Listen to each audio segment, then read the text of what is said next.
Ladies and gentlemen, please have a seat. Now on, we move to our next agenda. We will invite to the stage the most responsible person for the conduction of this international skilled event, Dr. Emi Pratiwi, as a General of MASTIC 2020. Time is yours.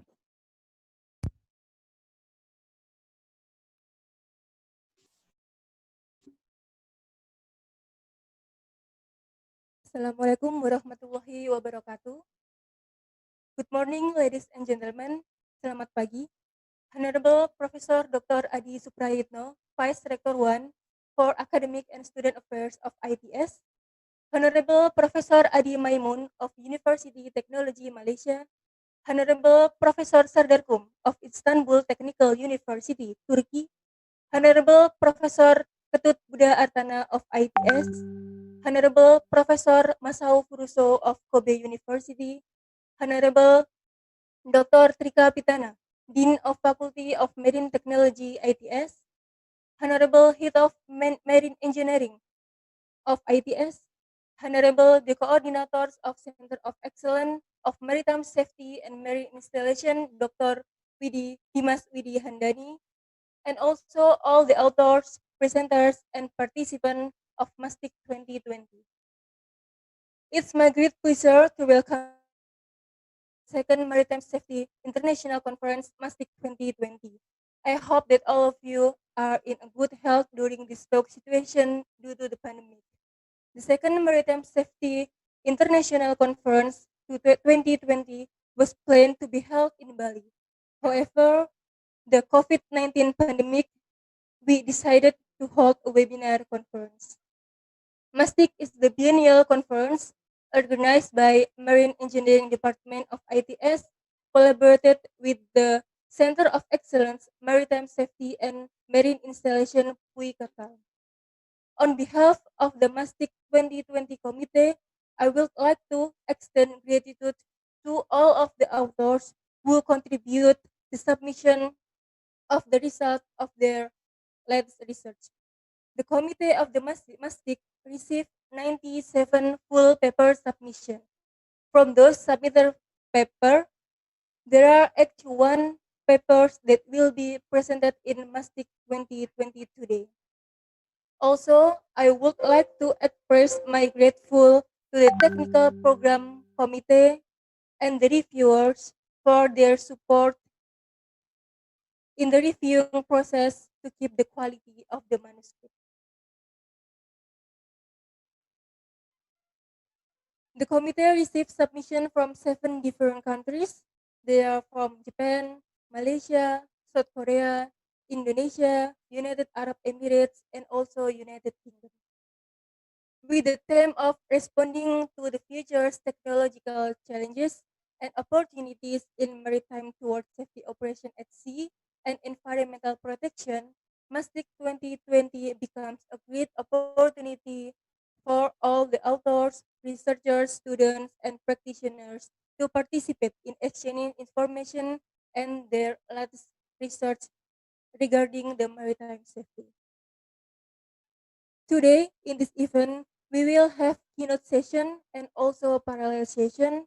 There are three prominent keynote speakers to whom I would like to say thank you very much to their support to MASTIC 2020. They are Professor Dr. Adi Maimun from University Teknologi Malaysia, Professor Dr. Sedarkum from Istanbul Technical University, Turkey, and also Professor Dr. Ketut Buddha Artana from Institut Teknologi Sepuluh Nopember, Indonesia. The three keynote speakers would like to deliver the research about the implementation of automatic identification system in their own countries. It will be very important topics since AIS research has been much developed in recent years to enhance and to improve the safety in the marine field.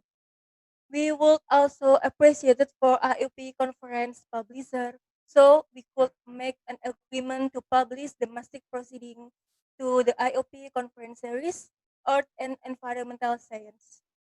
Lastly, thank you very much for joining this webinar, Honorable Directorate General of Transportation, Distrik Navigasi Kelas 1 Surabaya, Distrik Navigasi Belawan, Bapak Abdul Aziz, I also would like to deliver warm greetings for our colleague Kobe University, Politeknik Perkapalan Negeri Surabaya, Politeknik Negeri Banyuwangi, Politeknik Negeri Madura, Universitas Mataram, and also our partnership university, BP Indonesia, PHEWMO, Pertamina, and also our other colleague that I can mention one by one. Currently, we initiated to have a joint research about AIS with these three university, Politeknik Negeri Madura, Universitas Mataram, and also Politeknik Negeri Banyuwangi. Hopefully, it will be strengthened our relationship among universities.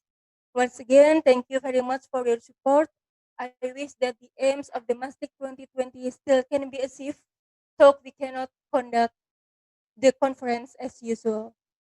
Hopefully, the next MASTIC in 2022 will be held in much better situation. Thank you very much for the participation and enjoy the conference.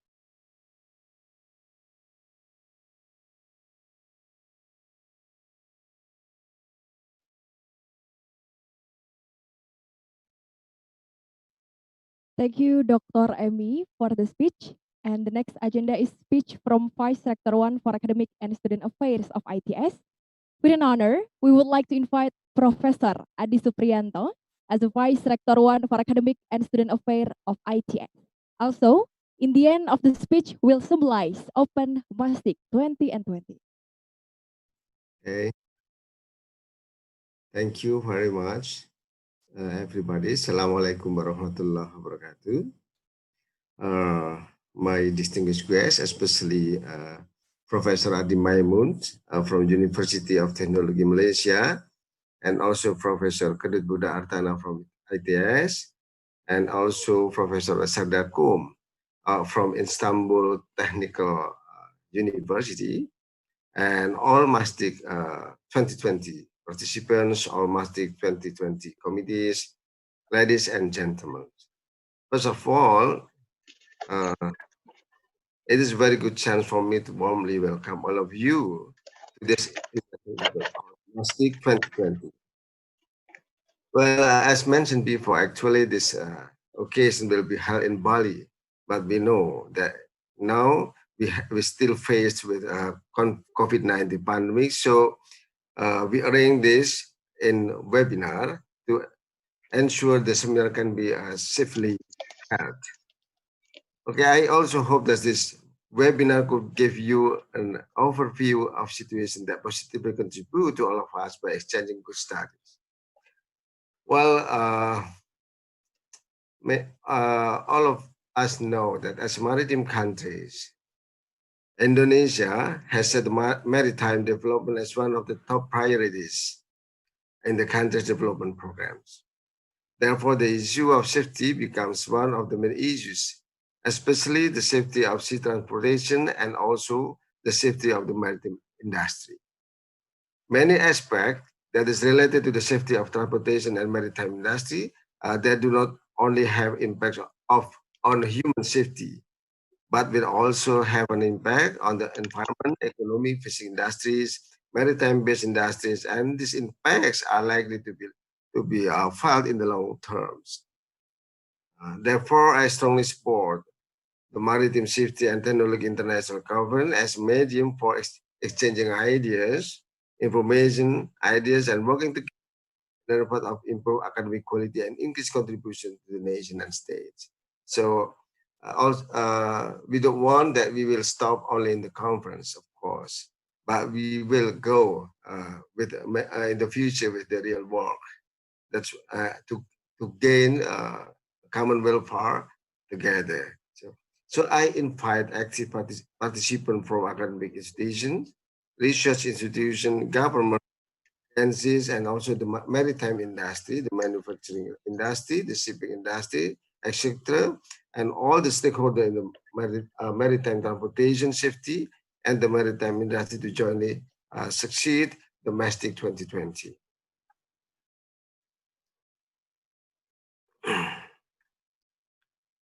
I would also appreciate the great effort of the organizers of MASTIC 2020 in preparing and executing the conference.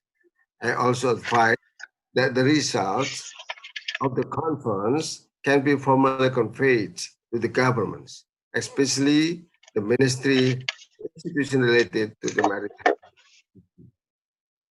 I wish a very nice experience for all participants. Please enjoy your discussions and stronger networks. Thank you very much. Assalamualaikum warahmatullahi wabarakatuh. But, let me open this ceremony by, in the name of the Almighty Gods, Bismillahirrahmanirrahim. In this very good mornings, I open this conference and hopefully this will, hopefully that this conference will can help fluently and we have a new advantage of this conference. Thank you very much. Assalamualaikum warahmatullahi wabarakatuh.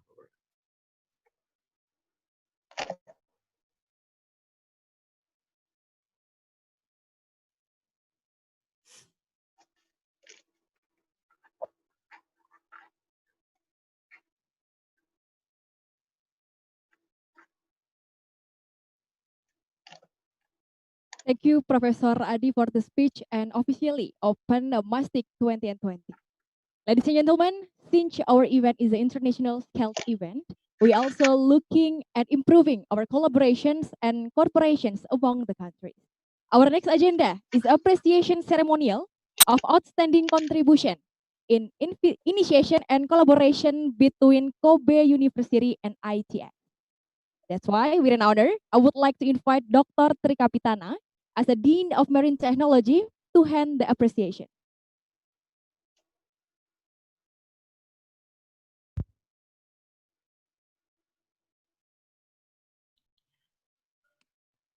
Thank you very much, for Master of Ceremony.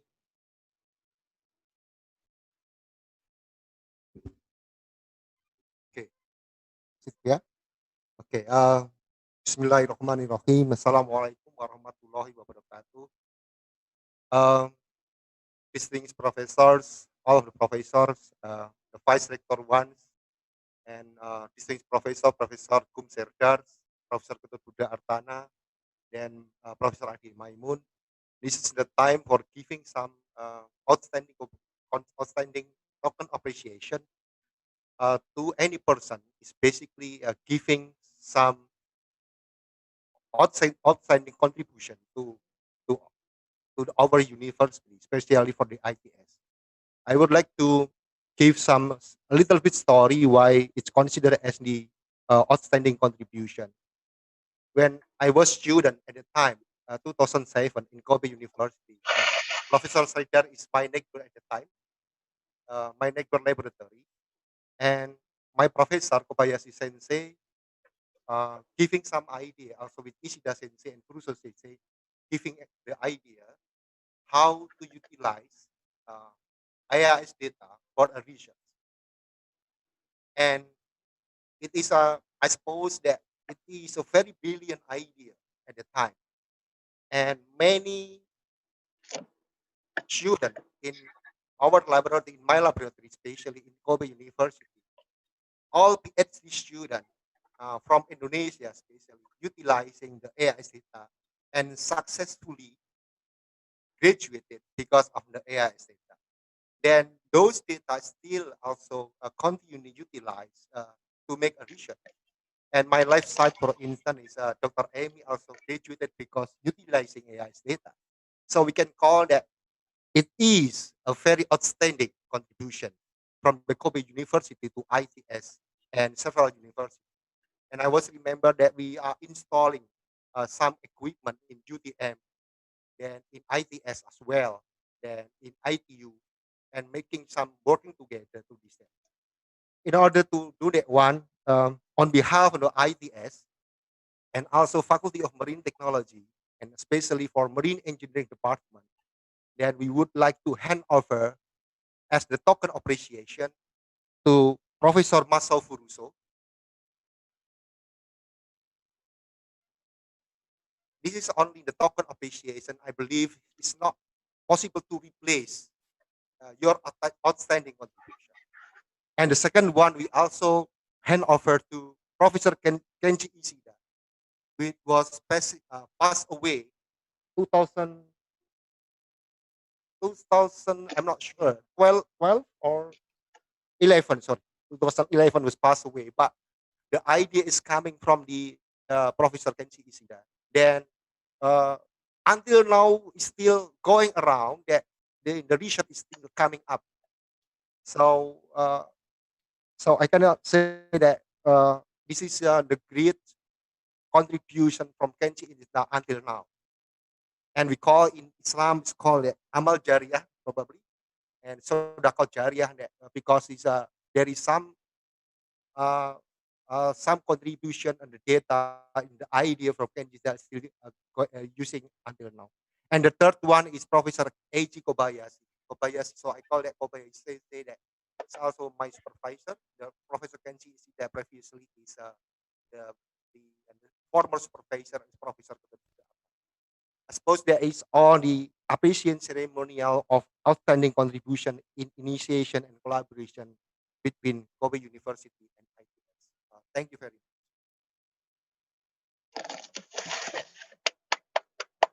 And I would like to invite Professor Furuso to giving some speech relating to the this contribution. Thank you very much. Professor Furuso, please.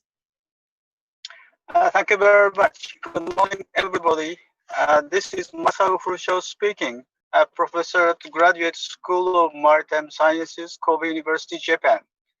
It is my great pleasure to have the good certification.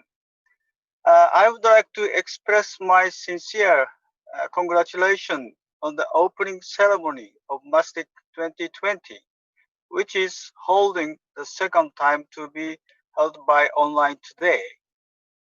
This year, 2020, various events were cancelled due to the pandemic caused by the spread of coronavirus, forcing Japan to refrain from daily life. Recently, the increase in the number of infected people in the capital city, Tokyo, has become a new concern. Online lectures and conference meetings at home have become routine events. New students planning to enroll in April have no entrance ceremony, and the fact that online classes have started at home is the beginning of the new higher education. The first MASTIC 2018 was held 2 years ago in Bali Island, Indonesia.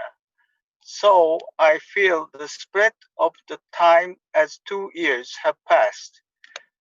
By the way, this time the keynote speeches are organized under the theme of AIS, Automatic Identification System, and I'm looking forward to interesting talks of the keynote speakers. I am confident that the AIS Observation Network Development Project, which started as a joint program between the International Maritime Research Center of the Graduate School of Maritime Sciences, Kobe University, has brought out today's result through the dedication of researchers. Not only Japan and Indonesia, but also Malaysia and Turkey were able to obtain the participation and cooperation, and many researchers' results were announced. The topic of maritime safety will be of interest to autonomous ship, the problem of change of crew in port, and the operation of vessel that use liquefied natural gas or hydrogen as fuel. In addition, women's advancement is also a welcome topic, and we are welcoming new developments. Kobe University has been under construction of a new training ship and is scheduled to enter service next year.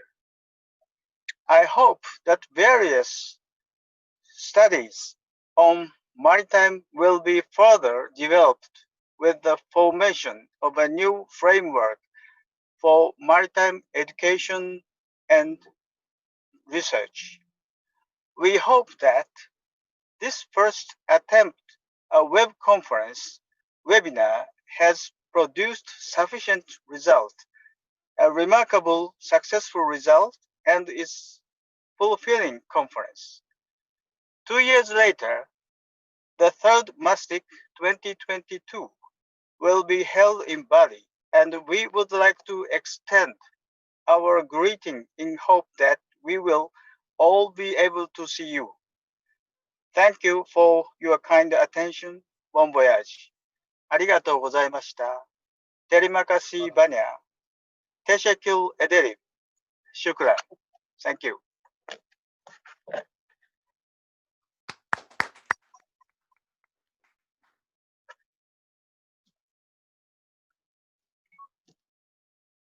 What? 撮ったよ。あちょっとだ。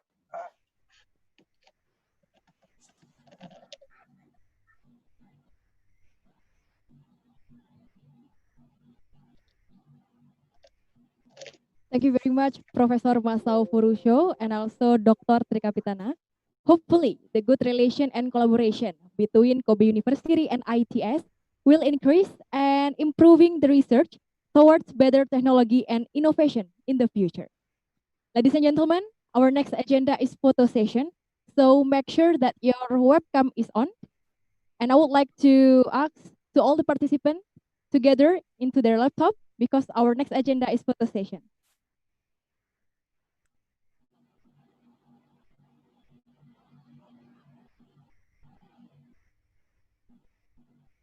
Well, yeah, since the agenda is online, our photo session is also online. But I hope our spirit still remain high.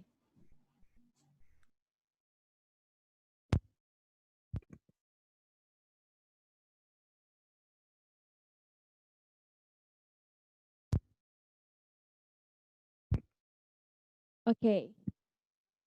1, 2, 3. MASTIC 20 and 20, Maritime Safety International Conference 20 and 20, responding to future's technological challenge and opportunities in maritime towards safety operation at sea and environmental protection.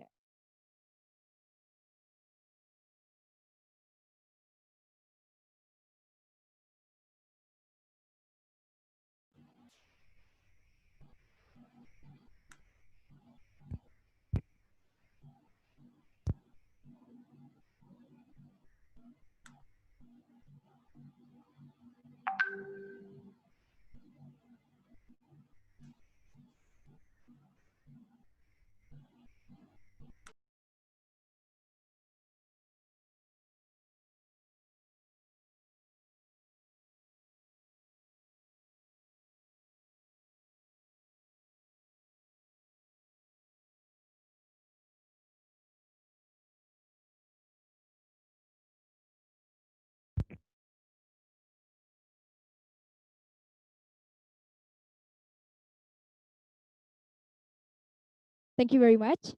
And our next agenda is we will hear our keynote speaker.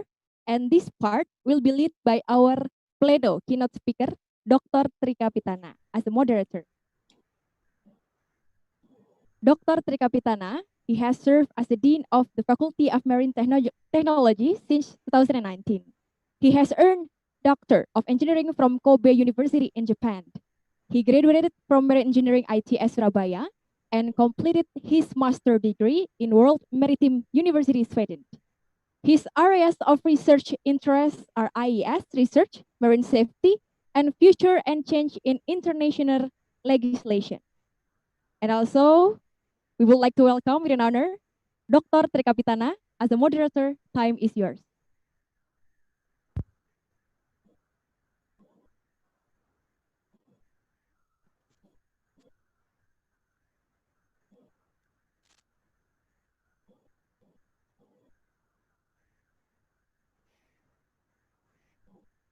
Okay, thank you very much for opportunity to the master ceremony. Please allow me to introduce myself. So my name is Rika Bitana from the Faculty of Marine Technology and Marine Engineering Departments, and now there is in charge as a Dean of Faculty of Marine Technology. So for the keynote session, we have three keynote speakers.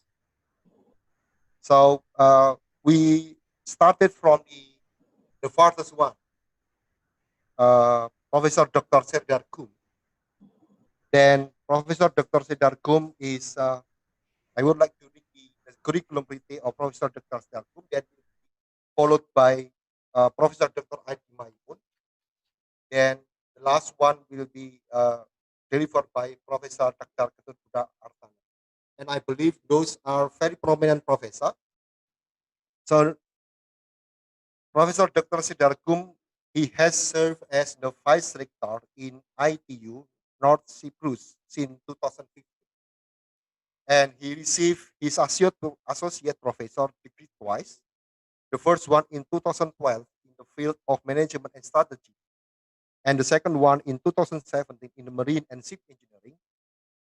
And he has earned PhD degree in maritime science and technology from Kobe University in Japan, 2008, and previously also my neighbor college in Kobe University. Our room is very near actually. Then he also graduated from the Deck Department of ITU Maritime Faculty and completed his master degree in Maritime Transportation Engineering. He also holds ship master license. His area of research interest are human element, mental workload, risk analysis method, and risk assessment in maritime safety and security management system and maritime simulator. And his recent interest is in human resource management and organizational behavior in the field of strategic management in maritime. So, because time is very limited, so we can start the keynote speakers. So, Professor Dr. Serdar Kum, time is yours. Thank you very much, Chidika Sensei. First of all, thank you very much for everyone, and I'm very happy to be with you. Could you help me? Can I share my screen or my presentation? Yes, sure. Yes, sure, Professor.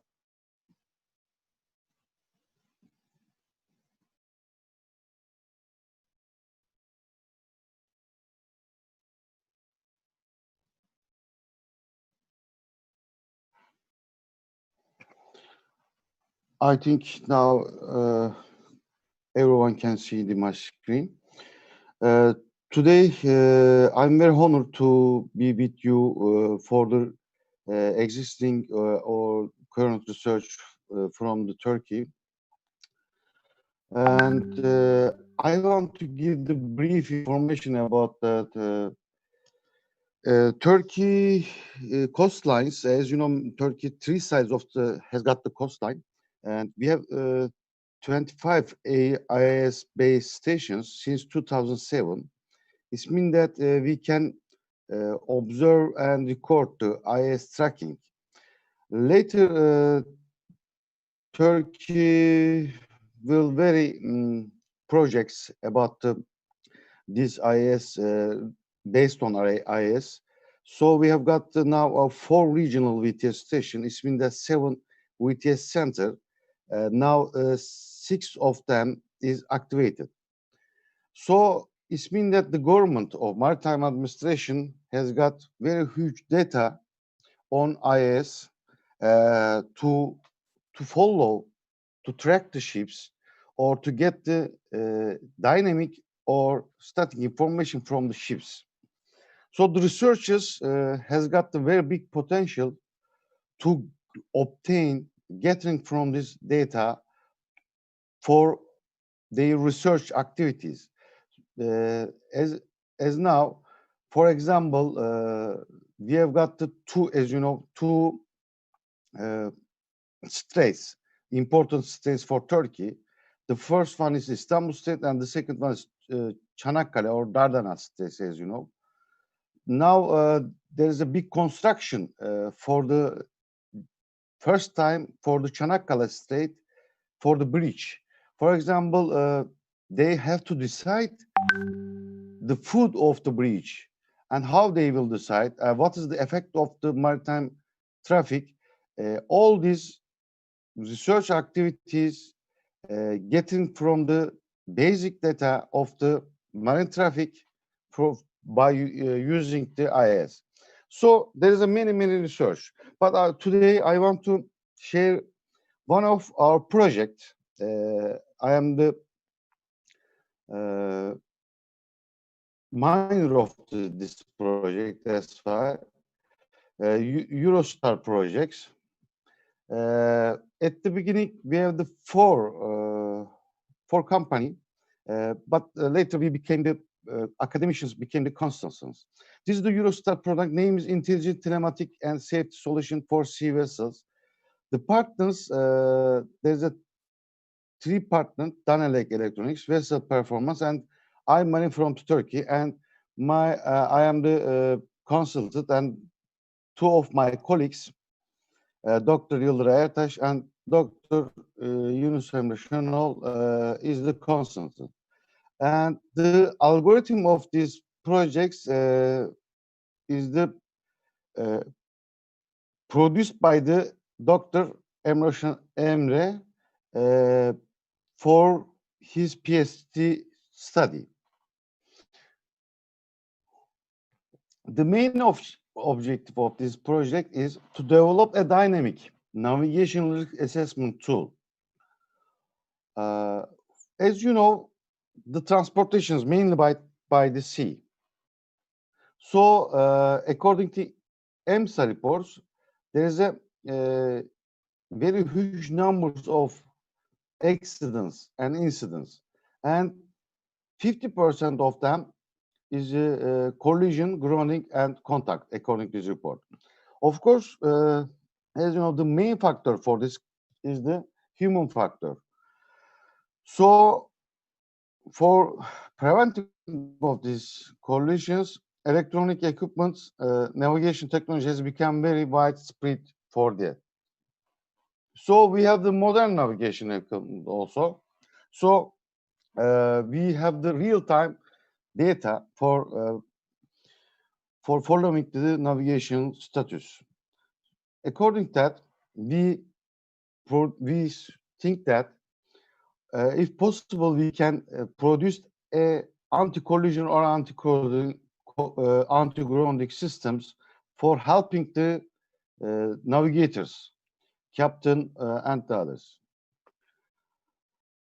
The studies in the literature are usually deals with the pre-reliability or simulator output. So lack of the proactive decision support step for preventing collision and grounding, we start this project. How we will, what is our objective? Mainly we have the two input data. The first is the IS, the second is the ACTIS data. And we will use this data to create a real-time navigation risk analysis algorithm. And we will compute based on the multi-point ship form. And we will convenience to integrate navigation equipment and run onboard a real ships. Then utilize it for performing an objective officer's evaluation process. Now we already finished, but the based on the pandemic, we just finished the prototype. We cannot come the forward section of performing the navigation officer's evaluation. The proposed model is capable of working on board in real time, and it will use IS data for traffic information. It uses ENC, electronic navigation charts, for land and shallows data. We will perceive all shallows as multi-point clusters, for the increase the reliability, perceives all ships as multi-point cluster with real dimensions, employs artificial intelligence we will use. How we will get data obtaining? There is a 4-module we propose. The first module is IS data obtaining. The second is chart module, electronic navigation chart. Third is the algorithm for the computation module. The fourth is visualization for showing and demonstrating of the risk for the collision and grounding. As I mentioned, the required data gets from the ACTIS and IS. How we will get IS data? We will use the voice data recorder by the we will use the connector with the as you know NMEA connector for the data exchange protocol. Let me to talk about the IS data obtaining module. You know the requirements of IS. That's why I don't want to bore all participants. Almost all ships, you know, there is 2 types, Class A and Class B. Our models can receive all the data for the international and national voice. The system is the interface with the GPS, ACTIS, and ARPA and gyro for the required dynamic data. Do you know the IS provides the 4 types of data: static informations, dynamic information. I will not get the deep because I think all the participants are familiar with these issues. And voice-related information data. And finally, safety-related messages. So, how we will get the IS data obtaining model? You know, data from this is the flow chart of the IS obtaining model. Data obtaining in NMA format, and we have to make the IS decoding and IS parsing. When we make the IS parsing, we can classify or separate the data. Then we will identify the message and eliminating which data we will use. We will use for the A class and B class. There is a heading, course overground, and speed overground, for example. Then this is the remarkable output for the IS data, and this is the demonstration for that. This is the base of the IS data obtaining model. For the ENC model, this is the flow chart of that.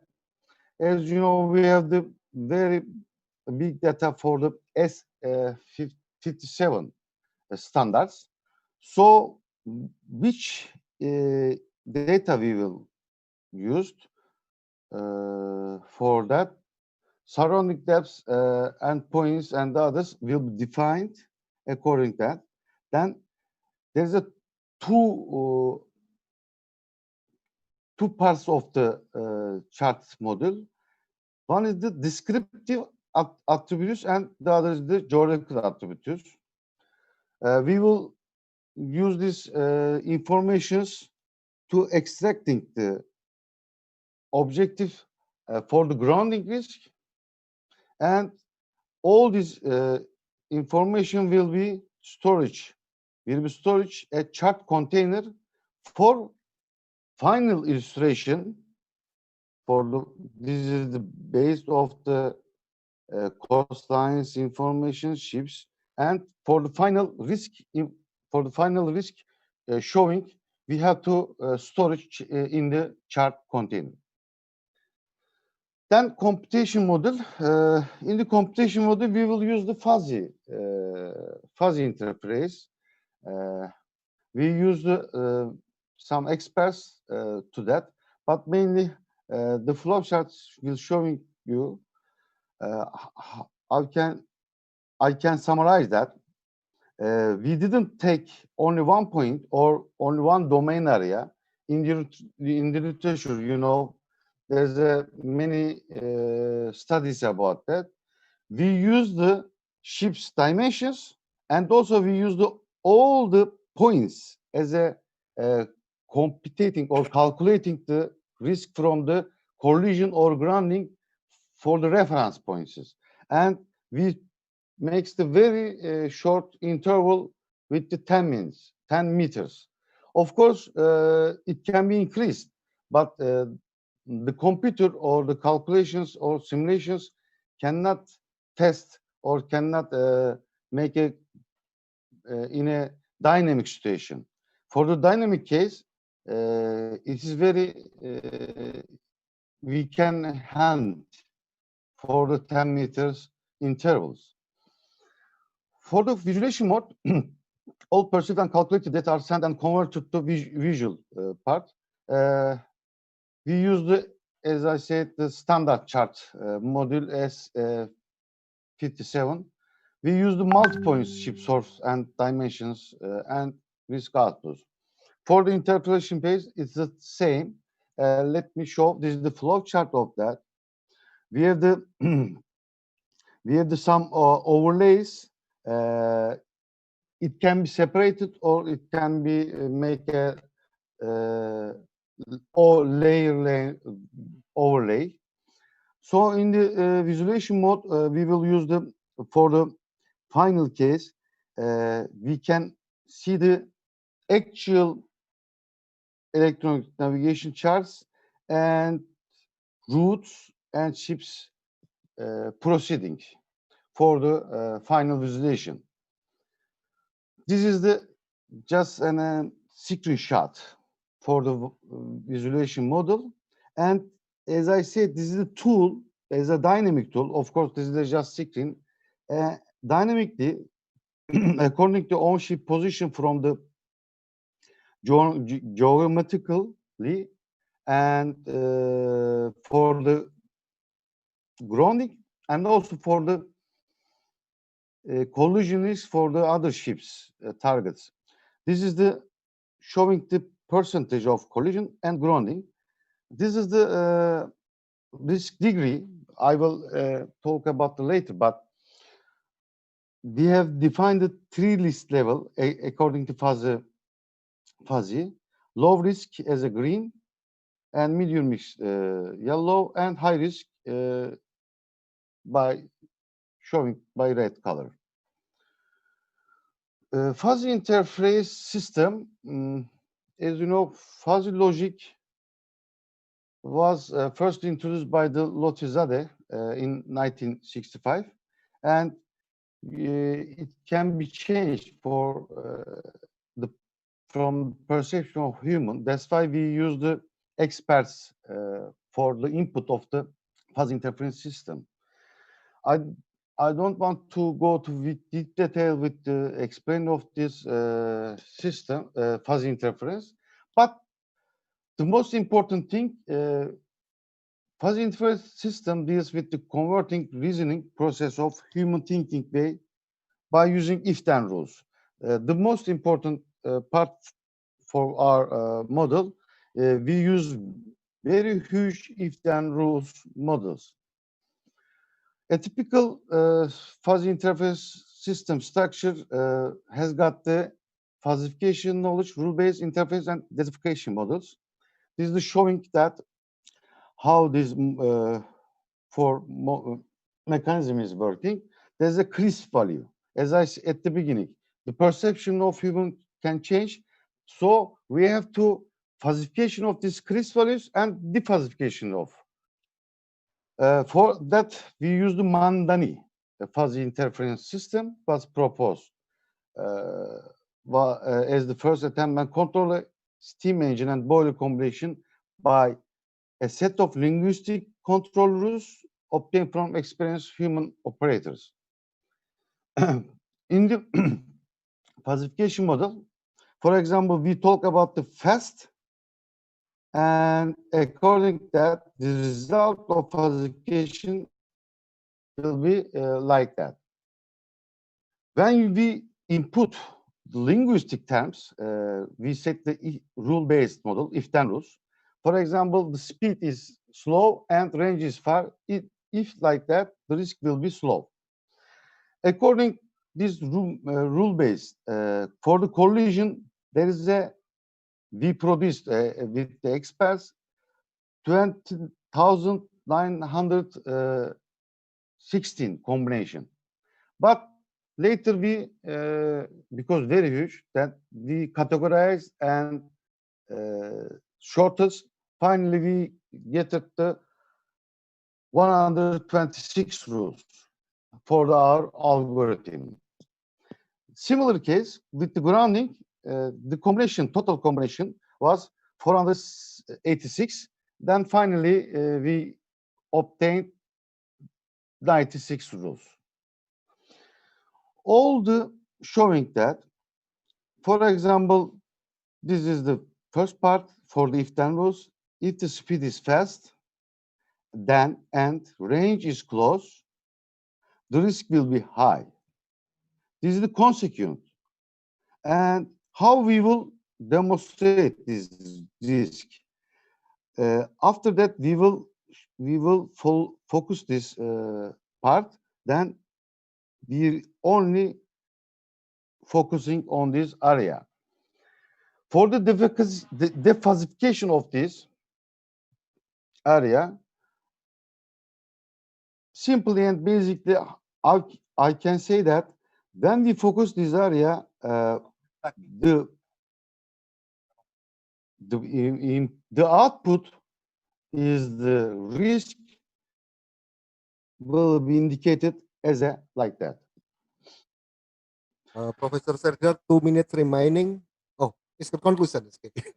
Yeah, now I'm coming to that then. Thank you very much for reminding. What is our strengths for that? We include all possible factors that affect just only for the collision and grounding. Ships are not considering only a single point. We use it for multiple points. And set of multiple point consists of the distance is the remarkable distance with the 10. And although already we run this model with a real type ships with the RoRo ships. And it is a support the decision making for the increasing of situation awareness of the watch keeping officers.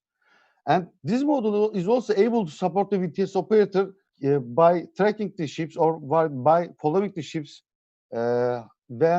if they are going to dangerous situation for collision or grounding.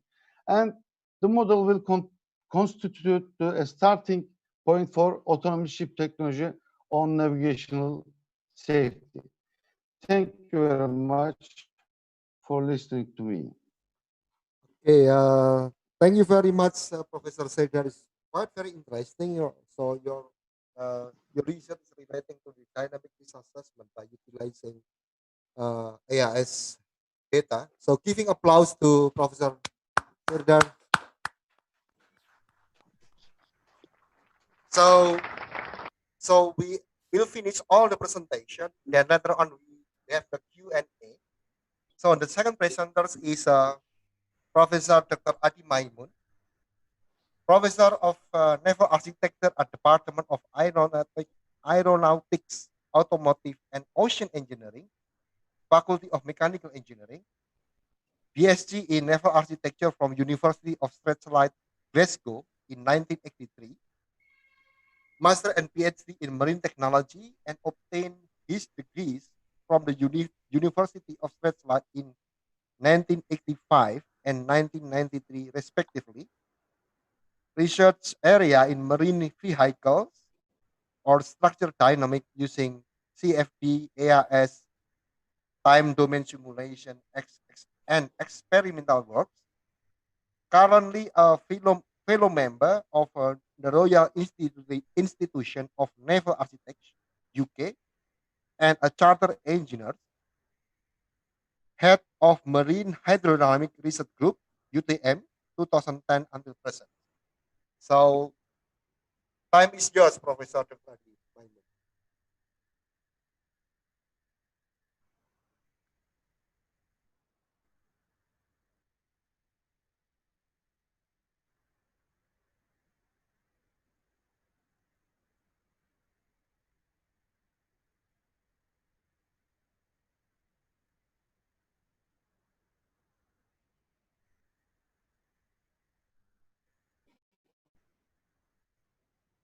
Prof. Adi probably is mute. Could you please unmute? Oke, sudah.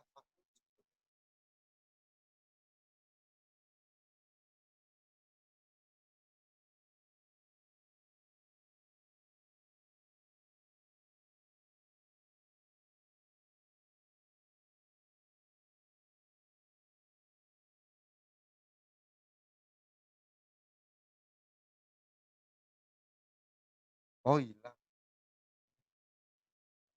Oh, probably is there is some technical problem from Dr. Adi because he's not not appeared. Oh, so it's just coming again. Hello.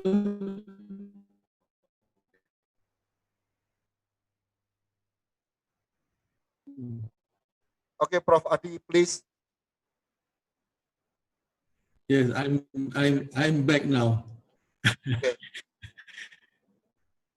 Yes. I think you just lost the connection just a while. I would like now to yes, I want to share my screen now. I hope this one works. Okay. Can you see my screen now? Hello? Can you see my screen now? Not yet, Professor. Just is coming. Will be coming. Yeah, no, it's not clear. So it's okay.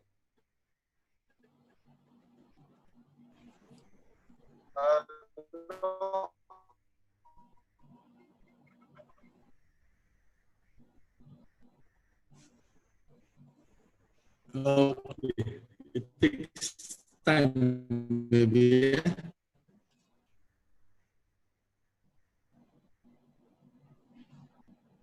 Okay, now okay, is it?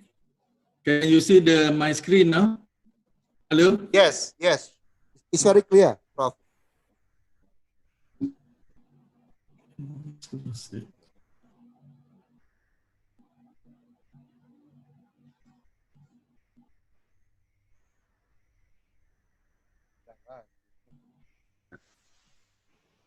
Hello? Yes. Dr. Trika? Yes. Yes. The problem is when I try to share my screen, okay, I'll try it again, see whether it works or not.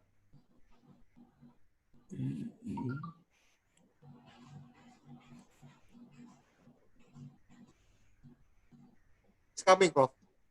Yeah, okay? Yeah, okay. Okay, now, thank you. Okay, can you hear my voice now? Okay? Yes, it's very clear. Okay.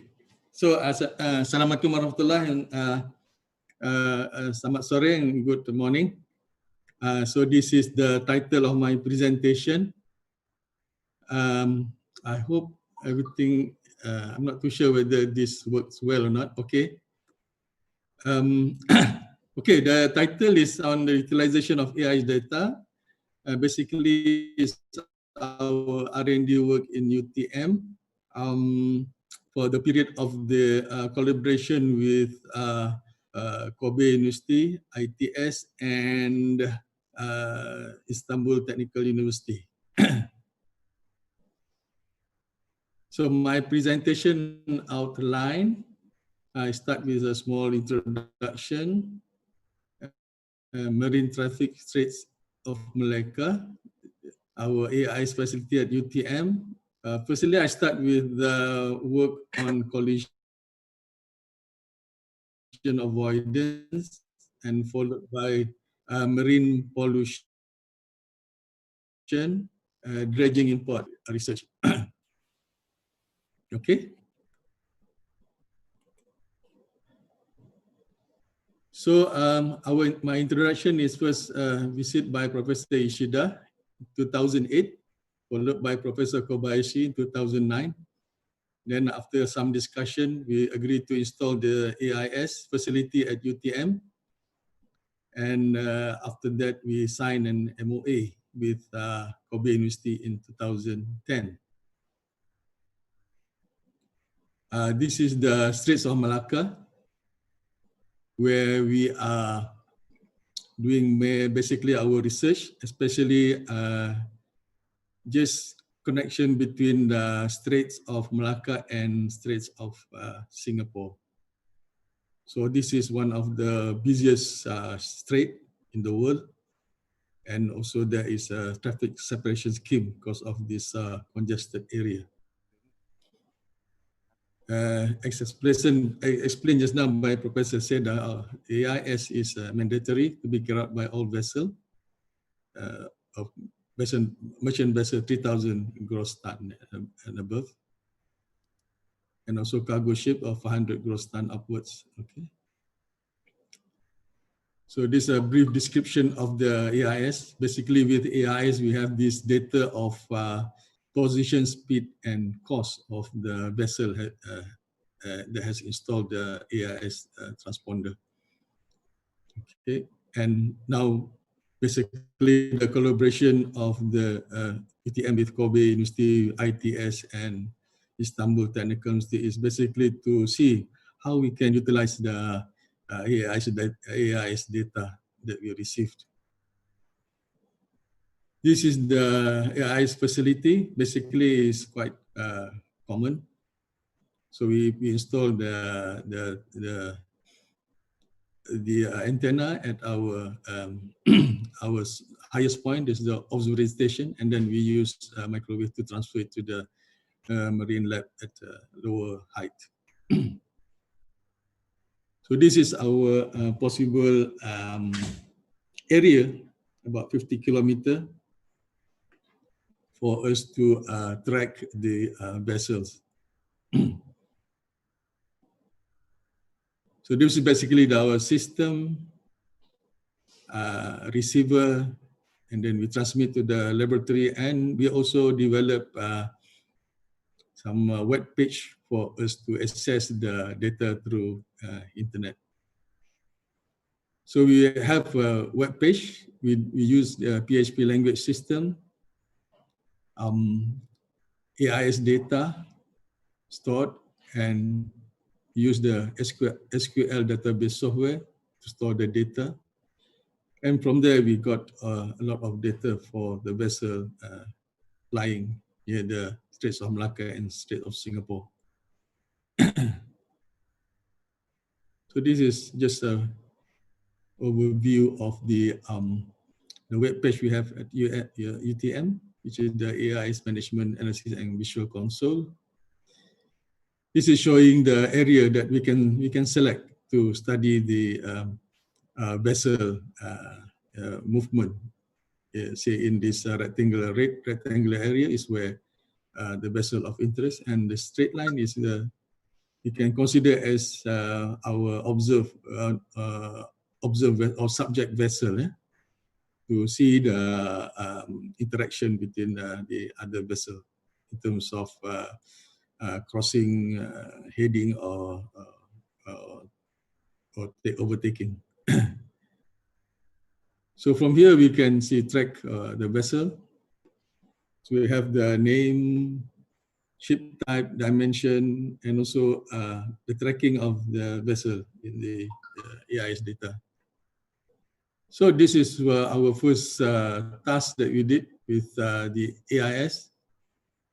So we have the risk assessment to identify the hazard, estimate probability of frequency of accident, consequence of hazard, some qualitative assessment of the risk, and identify measures to be taken to reduce the risk. So this is our target in using the AIS data.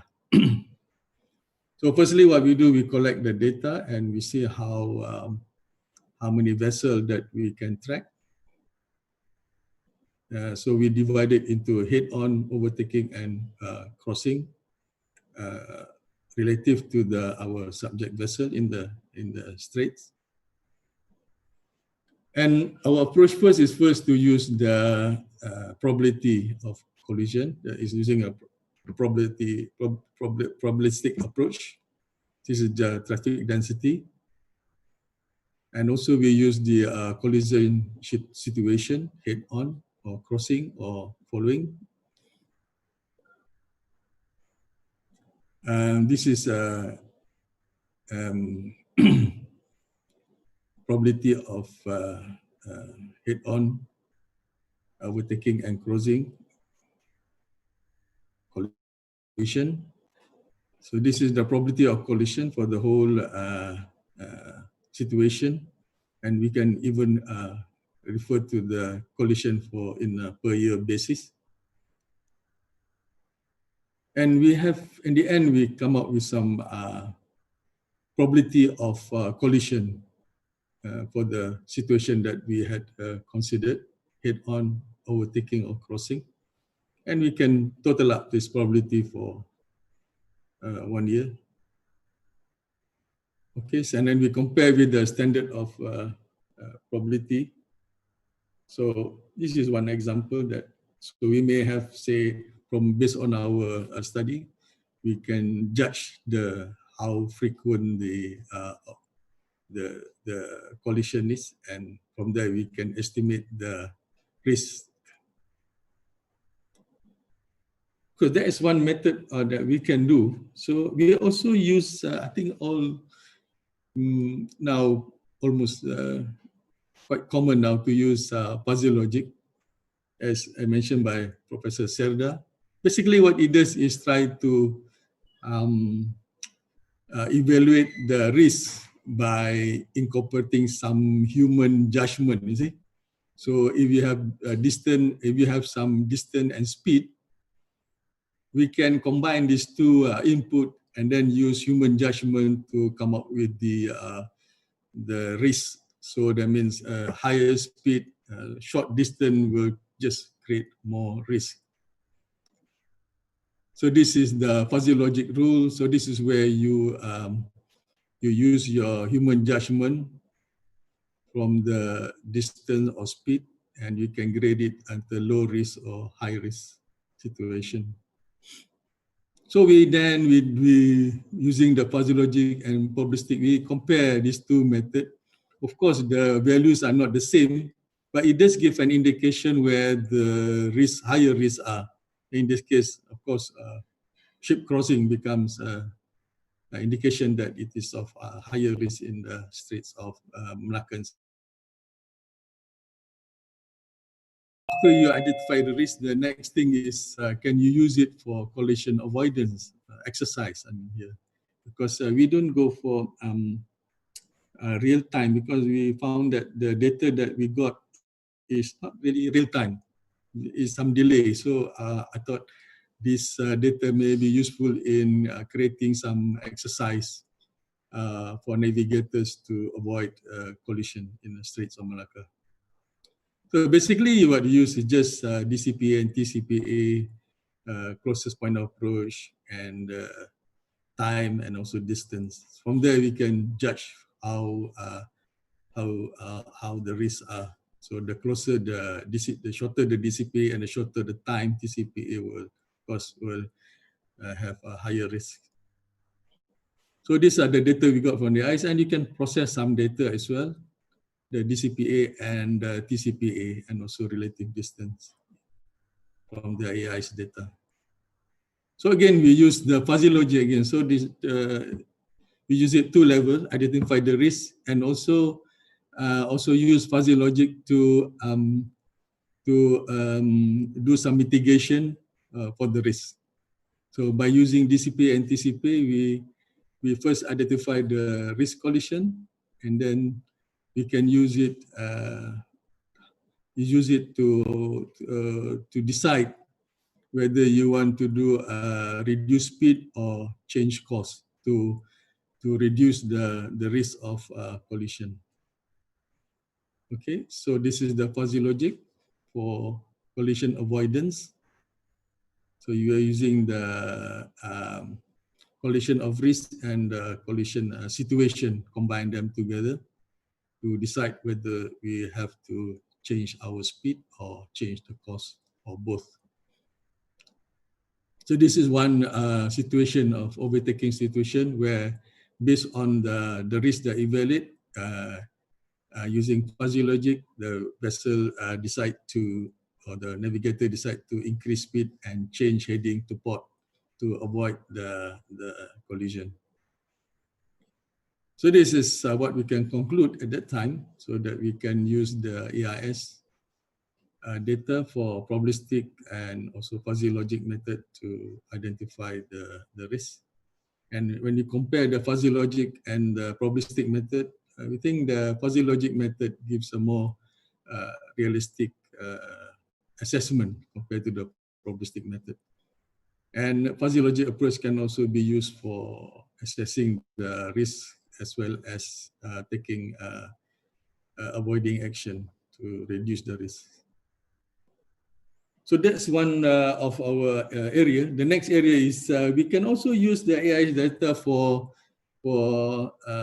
looking into emission of ship exhaust in the Strait of Malacca, because a lot of ships in the Strait of Malacca, so there will be we expect to have a lot of of this pollution as well coming up from the ship exhaust, emission of SO2 and so on. So the objective, that's the objective of the vessel, basically to estimate the emission and also to estimate the distribution of the emission in the Strait of Malacca. And I think Dr. Trika would remember that when we did some communication with Dr. Trika as well to use the MIT methodology, as I show here now. So the way we calculate information, we use the MIT methodology. And also determine the distribution of the dispersion using the Gaussian path model. So this is what AIS can do, can get data for the vessel. So this is type of vessel and number of ships in the area. This even we can get the number of vessel based on the country flag. This is again, I mentioned MIT methodology in calculating the emission and energy consumption. So here you can check the fuel consumption, and also what's important here is the total emission can also be estimated from the different class of vessel. So this is the MIT methodology. Okay, for fuel loading based on whether it's cruising, hoteling, or maneuvering. So this is the area we can consider for the emission, cruising, maneuvering, and hoteling. They're all of them give different emission. So this is the phases of cruising, maneuvering, and hoteling, and this is the emission that can possibly be emitted. NOx, CO2, CO2, this VOC, and SOx. Okay, so these are the data that we can obtain from the estimation.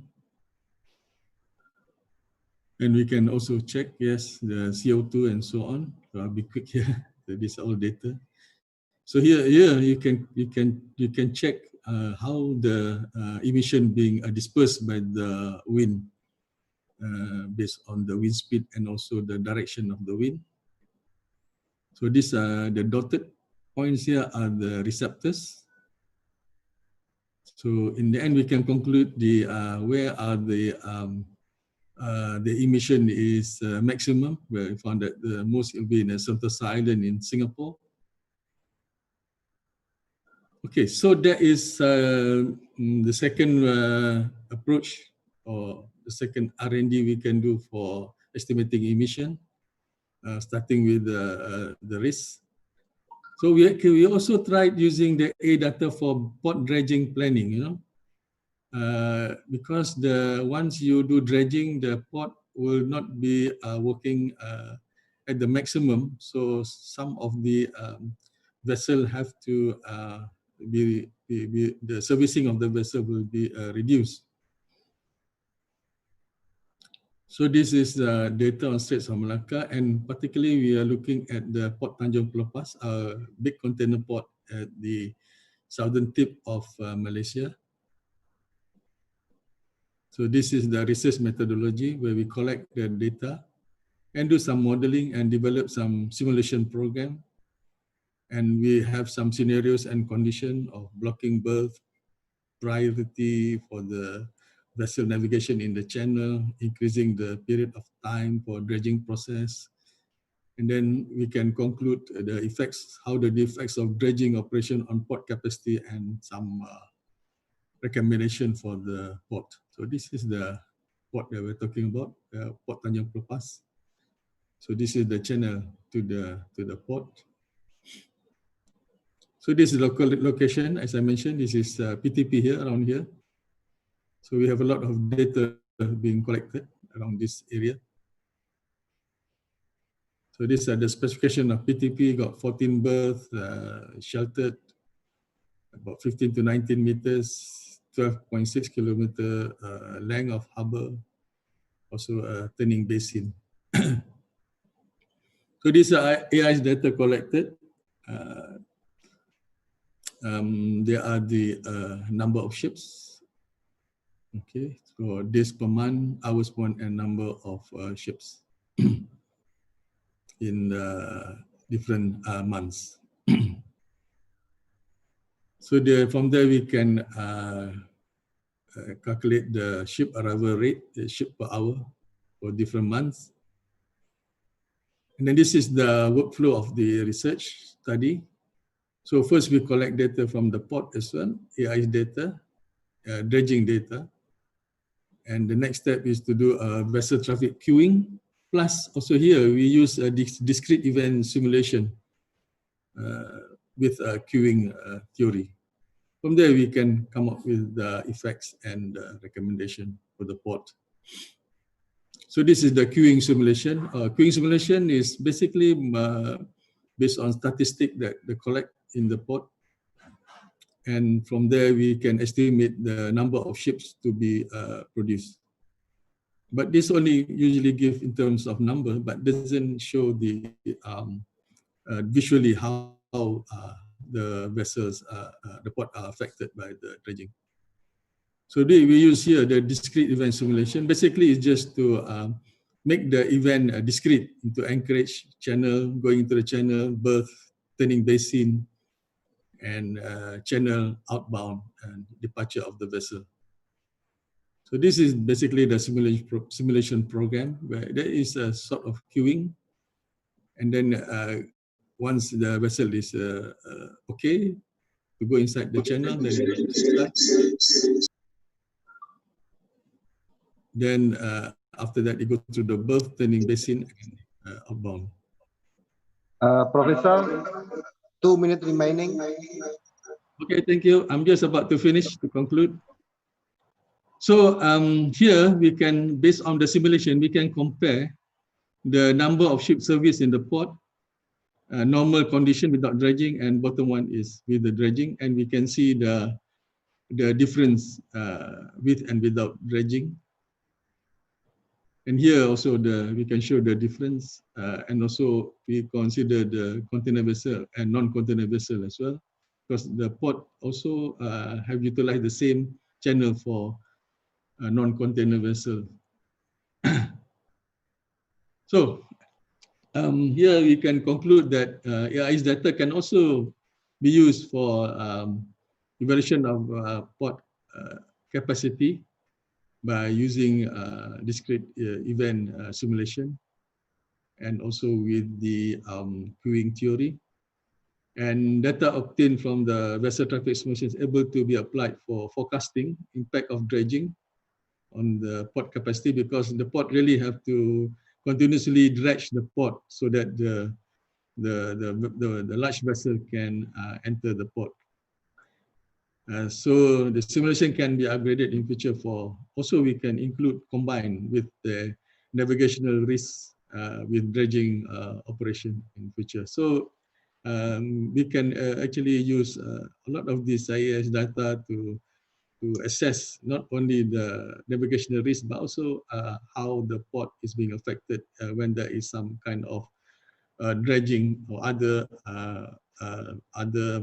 activity that can reduce the frequency of the vessel using the port or entering the channel within the port area. So with that, thank you very much for your attention. Hopefully you can hear me well. I'm not too sure. Okay, Dr. Trika, I'm finished now, and thank you Okay, for thank the you, audience. Professor. Attention. Okay. Yeah, yeah. Thank you, Professor. It's very interesting presentation. So we come up with the last presenter and the last keynote speaker, Professor Dr. Ketut Buddha Artana. He is a professor in marine engineering, Faculty of Marine Technology at Institut Teknologi Sepuluh Nopember, Indonesia. He currently serves as a head of a safety laboratory, and he won Academic Leader 2019 in field of maritime science. Previously, he has served as the Vice Rector for Research Innovation Cooperation and Alumni, ITS, from 2014 until 2019. He has earned PhD degree in Marine Technology Kobe University. He graduated from Marine Engineering ITS Surabaya and completed his master degree in Marine Engineering University of Newcastle, United Kingdom. His areas of research interest are system reliability, static engineering, marine safety, risk assessment, and LNG technology. This is another prominent professor. So, Professor Ketut Buddha Artana, time is yours, please.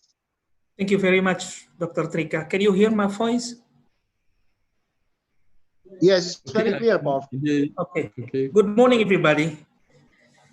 I'm very happy to be able to be with you all, especially our colleague, my senior Professor Adi Maimun of University Teknik Teknologi Malaysia, and then my dear friends, my colleague, Professor Serdar Kum from Istanbul Technical University.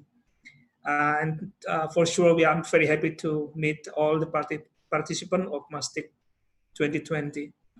My name is Ketut Buddha Artana. I'm from the Center of Excellence, Maritime Safety and Marine Installation of ITS, and I belong to the Department of Marine Engineering of ITS. Today, I'm going to present my rather a different approach to what been presented by previous speakers. Try to explain about the automatic identification system in terms of the implementation for improving maritime safety in Indonesia through the development of automatic identification system of ITS. Has been also mentioned by the previous speakers that the utilization of automatic identification system been enacted by the International Maritime Organization in 1998 and then come into force in 2004, if I'm not mistaken. And this regulation requires the ship to install AIS for all vessels of more than 300 GT. As we can see from this figure, at the upper figure, you can see the typical appearance of AIS class A and then AIS class B. And then we have also a picture of the AIS receiver and then the antenna. Actually, as we can see from the figure, AIS is quite simple equipment devices that, but behind that, the AIS very much functional in order to improve the safety navigation of ships. And it's also been mentioned that there are two types of data we can obtain from the AIS. The first one is the static data. Basically, it is the identity of the vessels, and the second one is the dynamic data, which is the data belong to vessels that change every time, like position of the vessel, speed, course overgrown, and so on. So based on this feature, I think we still consider that AIS is a simple device. But today, I would like to share with you the power of AIS when we combine the AIS data with others data. The government of Indonesia is rather late in responding to the regulations. And finally, in 2019, the Ministry of Transportation of Indonesia been issuing Ministry Decree number 7, the year of 2019, and then renewed by the Ministry Decree of number 58 of the year of 2019. This regulation requires AIS Class A or Class A AIS to be installed and utilized for all vessels, Indonesian flag, that fulfill the SOLAS Convention. And then B Class AIS to be installed and used by all passenger ships and non-conventional cargo ships with a capacity of more than 35 gross tonnage.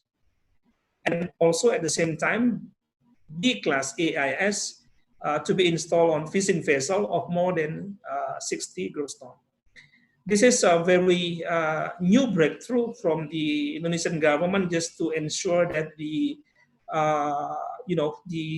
safety operation of ships is achieved in Indonesia. But to my understanding, there are 6 challenges that we need to consider in the near future on the implementation of AIS in Indonesia. We call it 6C. The first C is the coverage. As we know and understand that the coverage area of AIS station in Indonesia is still quite limited. This is because the less infrastructure we have in Indonesia. The second challenge is the compliance, or in this case is how we could enforce the law so to maximize that the ship install and operate the AIS, just to make sure that all vessels can be monitored by the regulating body, and then the safety operation of ships can be increased. The third challenge is the capacity of human resources, including research and development. As we understood that not many people doing research on AIS. As far as I know, I think the member of consortium of AIS with the leader of Kobe University are working very actively in doing research on AIS. So in this case, institutions have a very important roles in, delivering the idea, the research and development that they perform in each university with the focus of the AIS. The fourth challenge is the consolidation of data. For example, in Indonesia, we have quite many AIS stations, but the problem is how we can coordinate, we can integrate the data taken from one station to other station. So this is a very much important challenge that we need to solve. The fifth challenge is the cost. By the implementation of Ministry Decree number 58, the year of 2019, then we need to make sure that the AIS hardware need to be provided in a cheaper manner, because just to make sure that all vessels, especially the fishing vessels, can have the equipment and then can be used to monitor their activities. And final, the 6C is the combination with other data. Our center in ITS tried to focus on the last C, which is we try our best to combine the AIS data and with other data, and we developed several applications to be used by quite many users. I will explain detail in the next slide. So with that situation, I think we believe that AIS is very much capable of providing us with quite many services, not only for vessel identification, but in our center, we try to develop application to utilize AIS data with the combination with other data to develop real-time monitoring vessels. And then to have early warning system for vessel, early warning system for marine installation, and then also for fuel consumption monitoring system, emission monitoring system, and then risk assessment for vessel, the things that also been presented by Professor Adi and Professor Serdarkum. And then there is a possibility of combining AIS data with other data to monitor the cargo itself, and then in order to support the logistic. I think those application has been intensively performed here in our center. Next, I would like to introduce to you some recent development of AIS ITS. This is the trademark of our application, automatic identification system produced by ITS. And before I explain about AIS ITS, I would like to share you one video showing the launching ceremony of this application.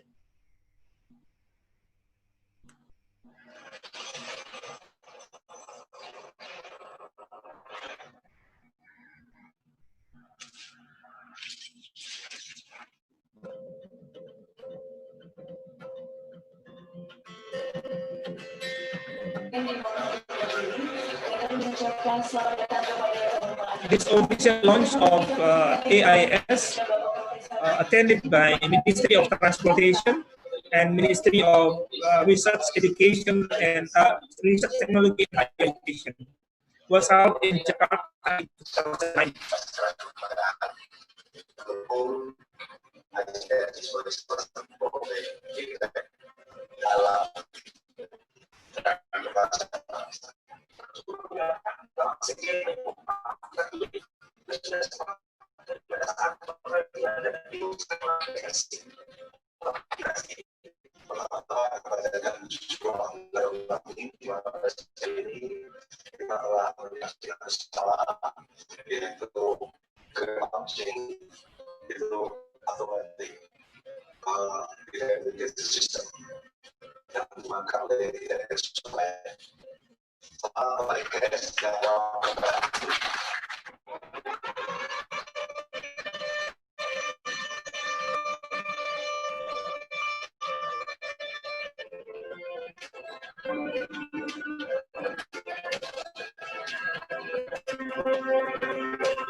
Okay, can you still hear my voice?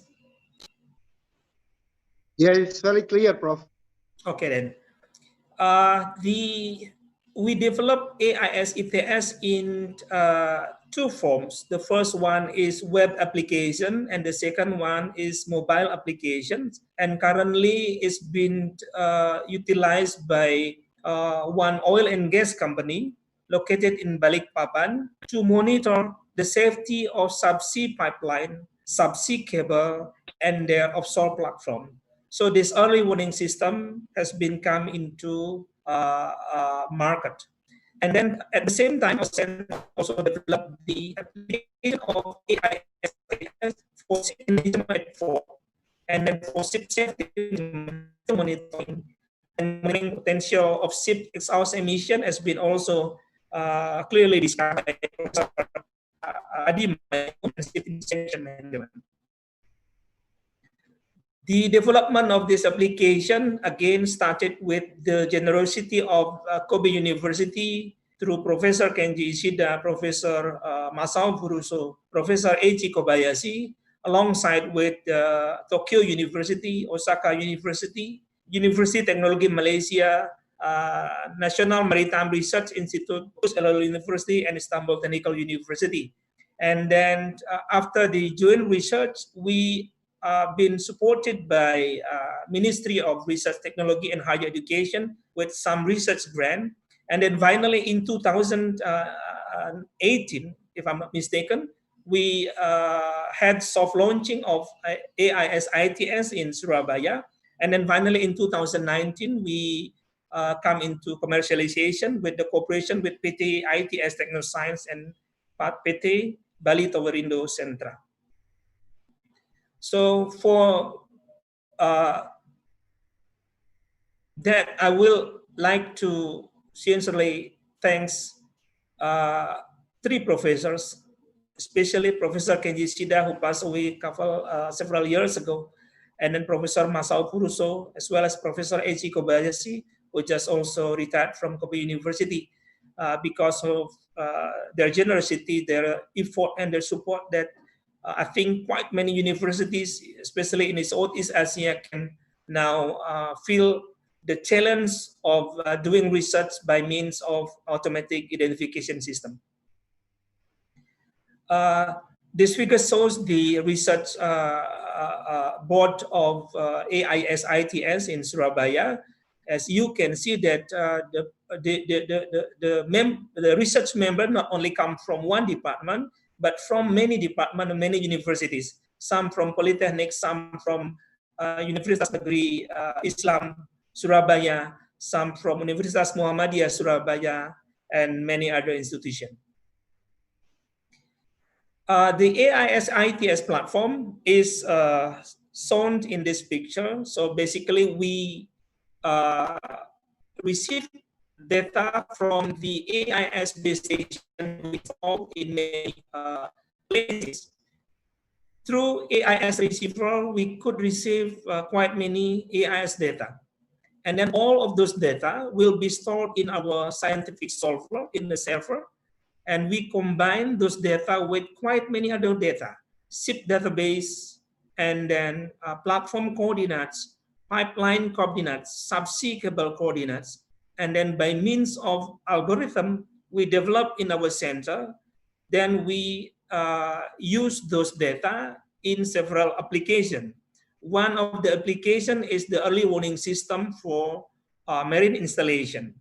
So by using this system, then we can monitor the safety of our facility through a big screen. Or you may check the safety of your facility through email or through mobile phone. Basically, the AIS-ITS platform is composed by means of this concept. The first one, as we can see here, we use static and dynamic data we obtain from AIS. And then we combine with the shipping database, and then we combine with environment database, the pipe, cable, platform database, and other data.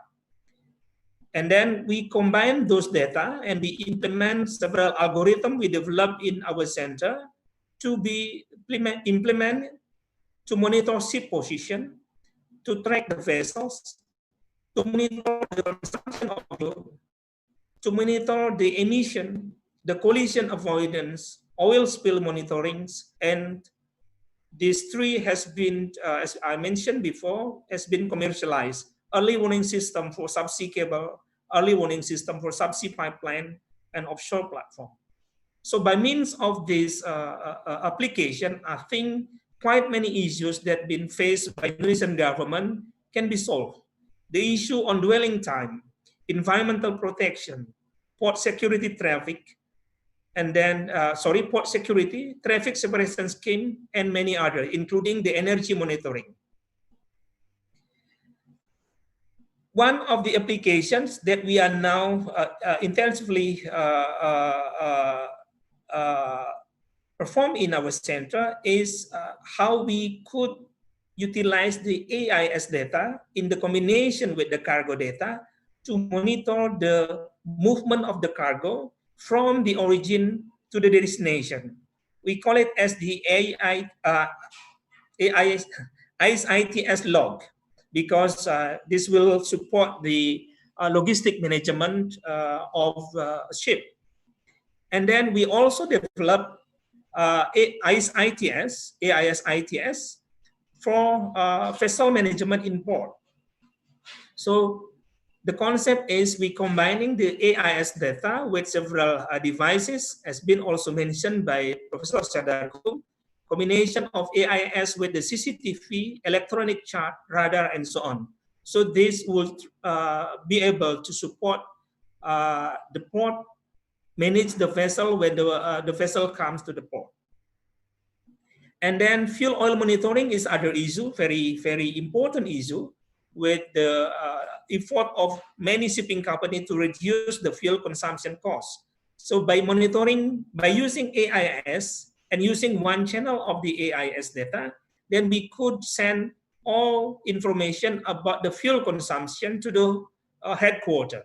So using this one, then the utilization of vessels, utilization of fuel oil of the vessels can be monitored in real time, and other mitigation can be done through this application. And then we also developed the monitoring system, emission monitoring system, by using AIS data. As we can see here, there are two figures.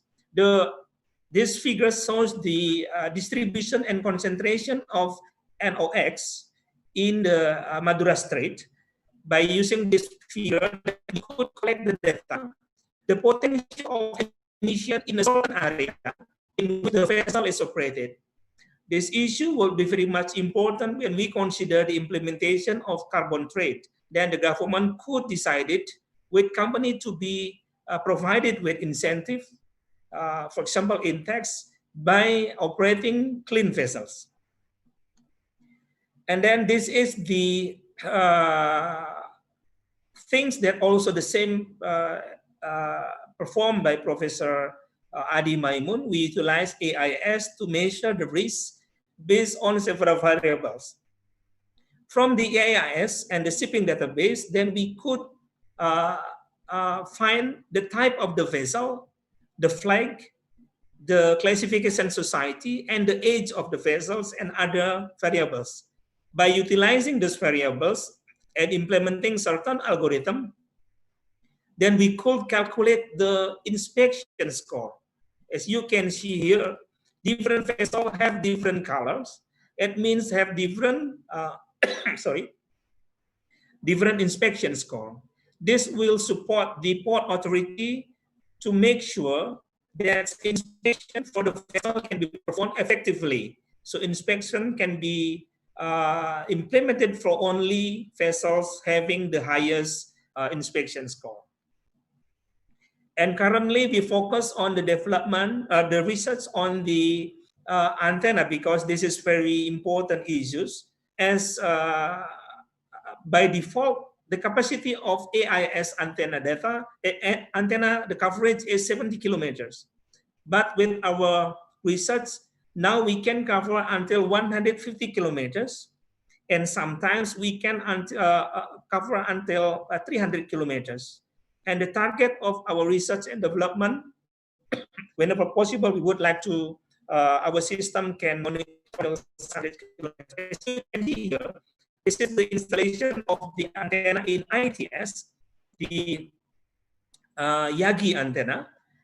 We combine the antenna, the Yagi antenna with Omni antenna, so we can have a further coverage area.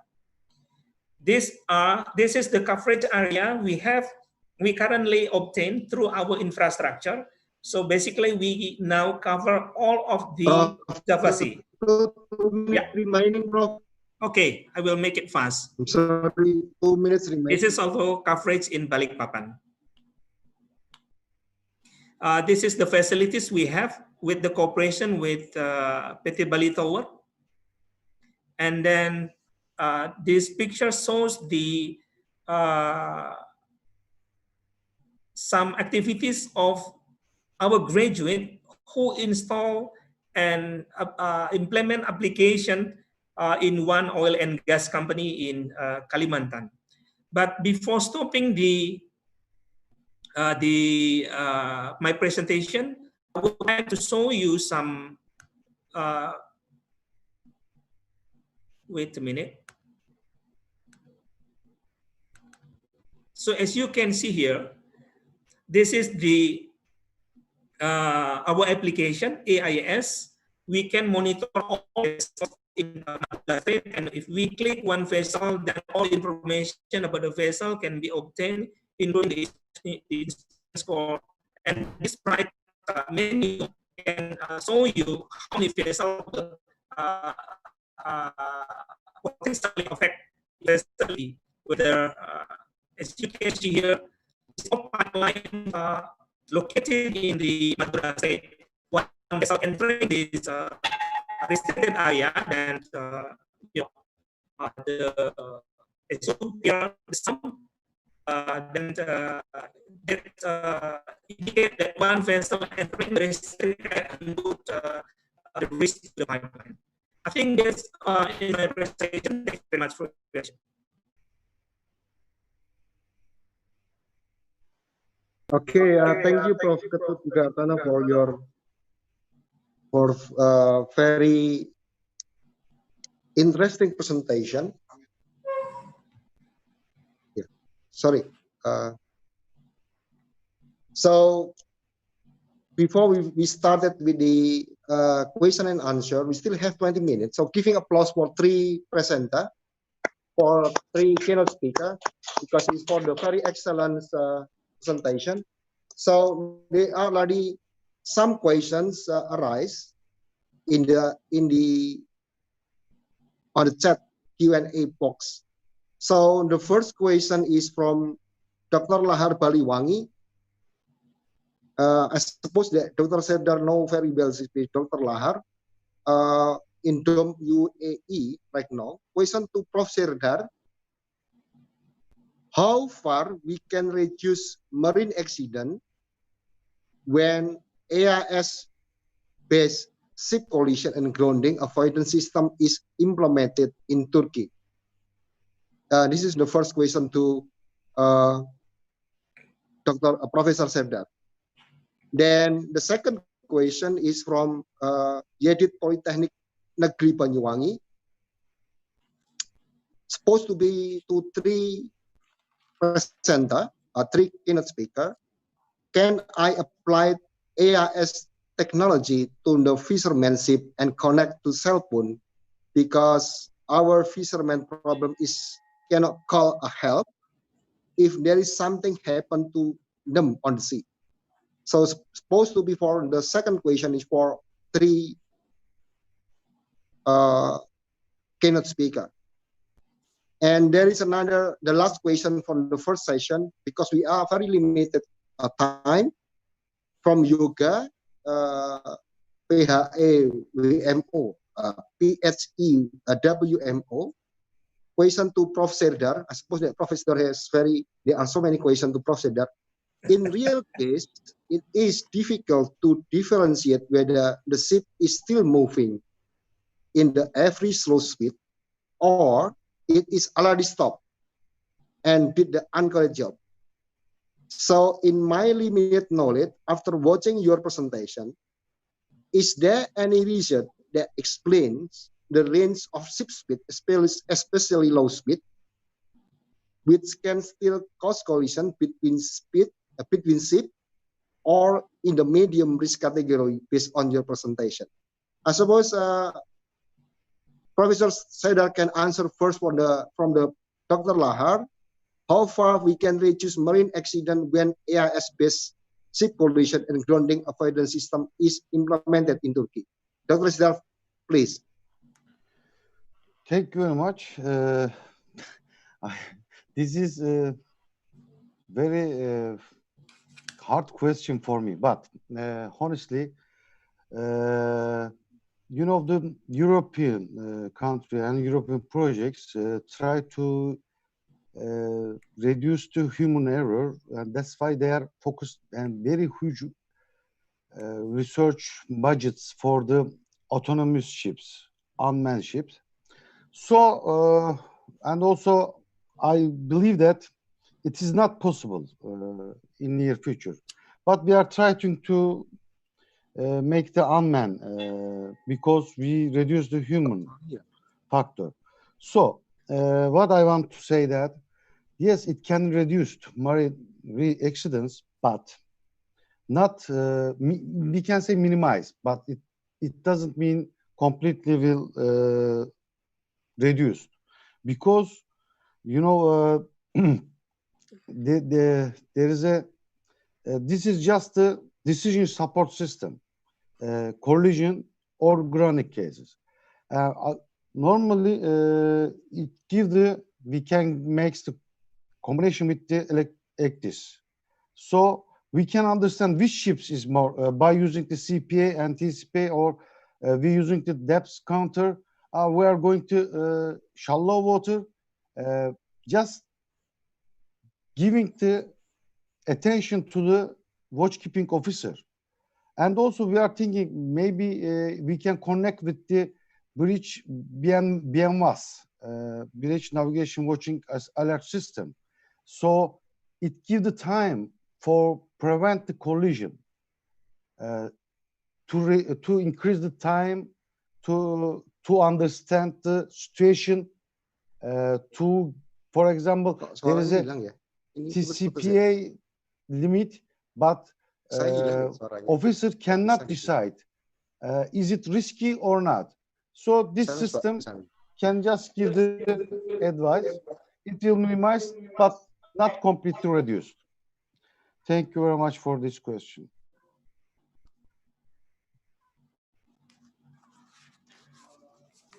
Thank you for your explanation.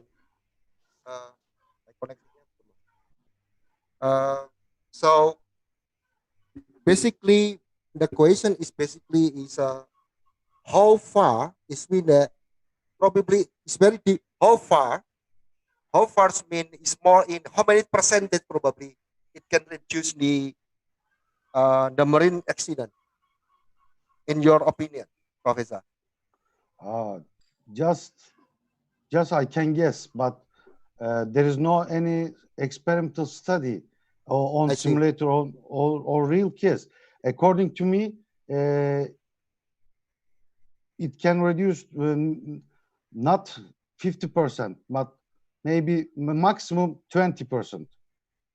This is my idea because human-based center. Okay. Thank you, Professor Seder, for your answer, because there is no any data how many percentage basically, but it's possible to reduce. And for the second question, for all the presenter from Yedit Politeknik Negeri Banyuwangi, can I apply AIS technology to the fisherman ship and connect to the cell phone? Because our fisherman problem is they cannot call a help if there is something happen to them on the sea. Okay, probably from Prof. Saidar first to answer number 2.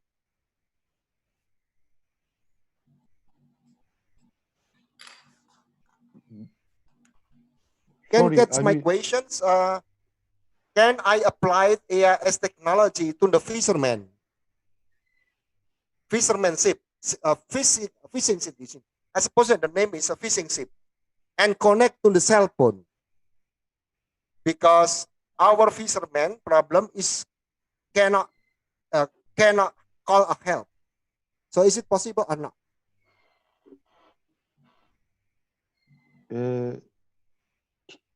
I can give my opinion and my experience that if possible. Briefly saying that in Turkey, the first class B is start for the fishing ships, and they make a system buggies in Turkish, following and tracking the fisheries, such kind of thing. So they use the class B IS, and they use another very small charts display for understanding the situation.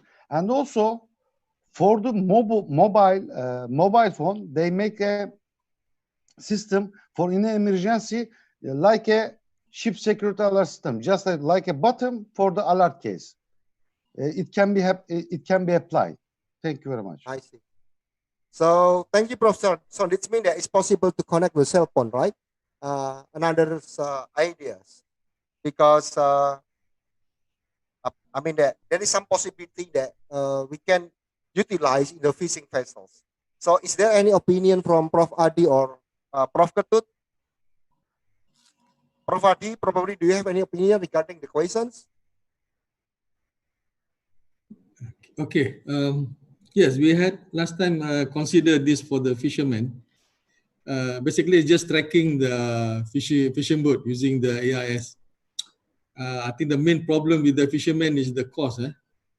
So fisherman doesn't have much money.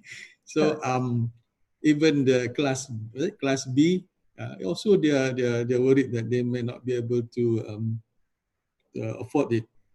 I think one way we considered last time was to have build our own AIS in the country, right?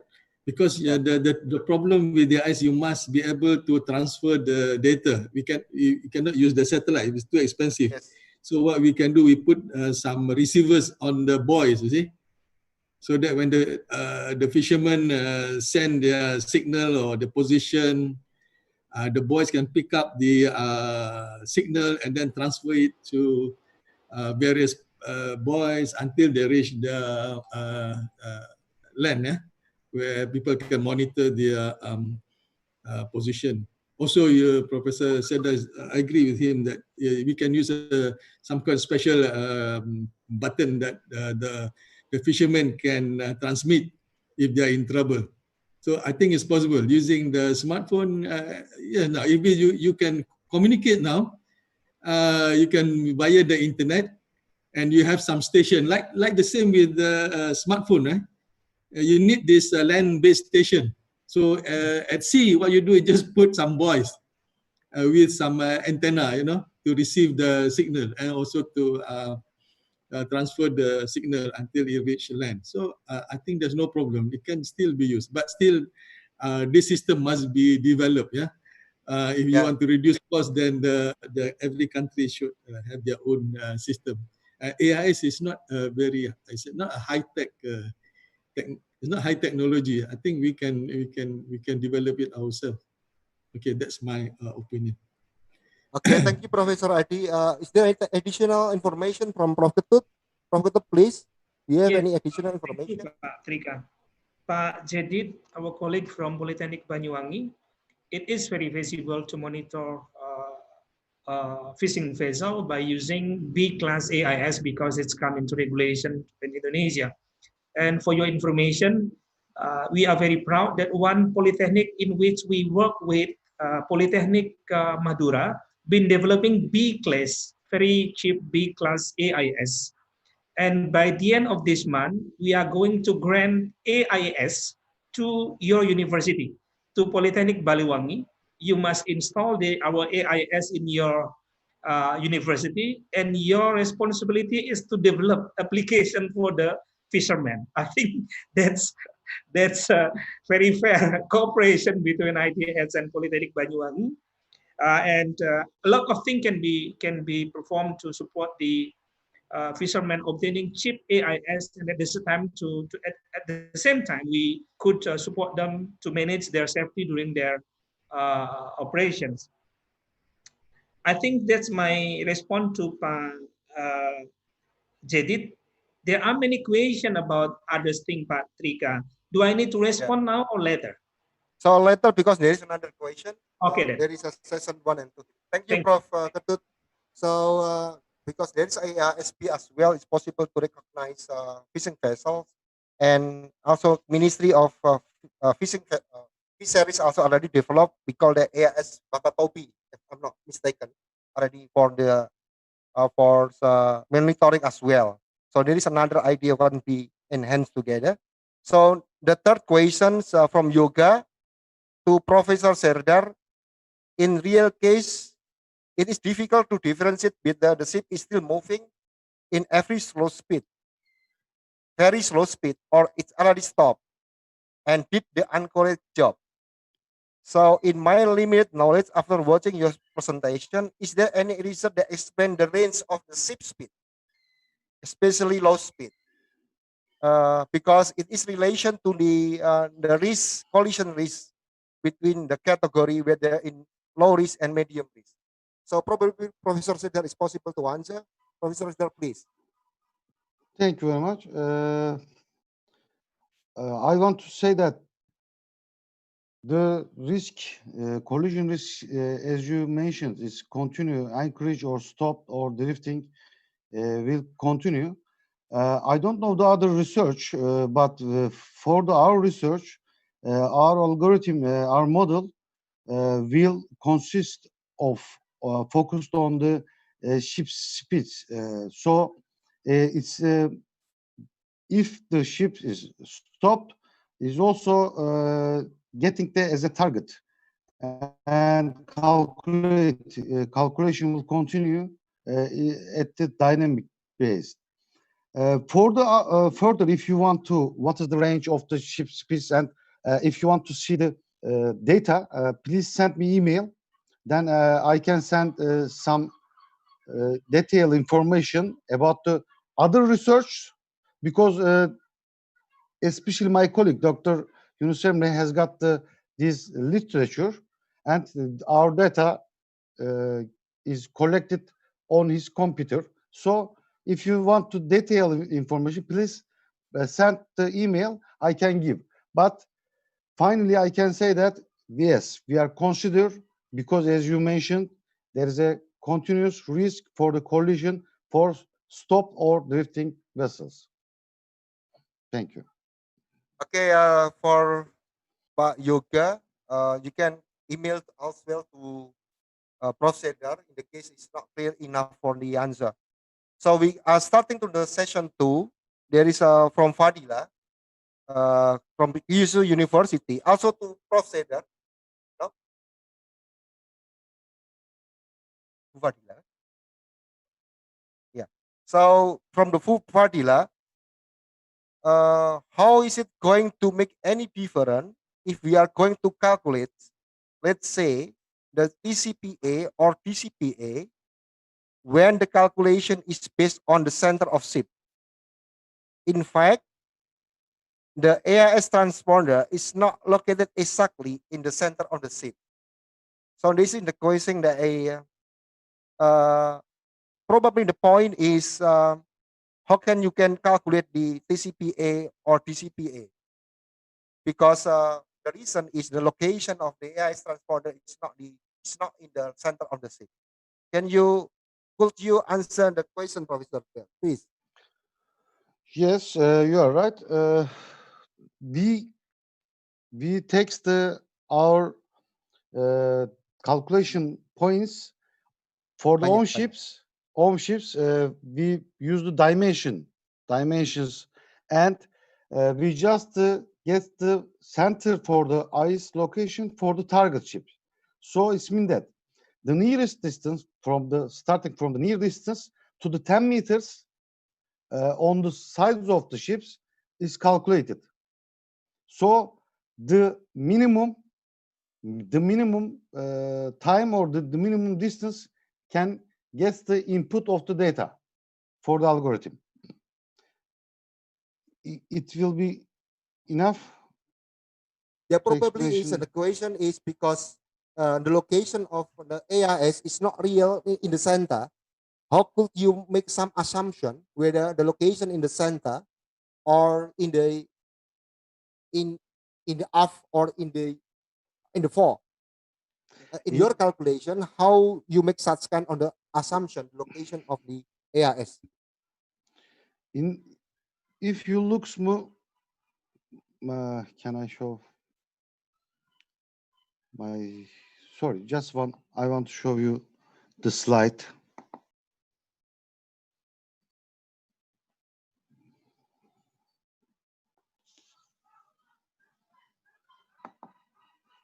The dimension of the vessel. I want to show the slide of that. As you see, for these ships, we get the antenna because we know the location of the antenna for the IS. I see. So the calculations for the own ships will be the points, all the 10 meters according to that, like a domain. But I see. For the target ships, the IS locations and the point will already indicated. So for the own ships, the calculation will be according to these points. Sorry.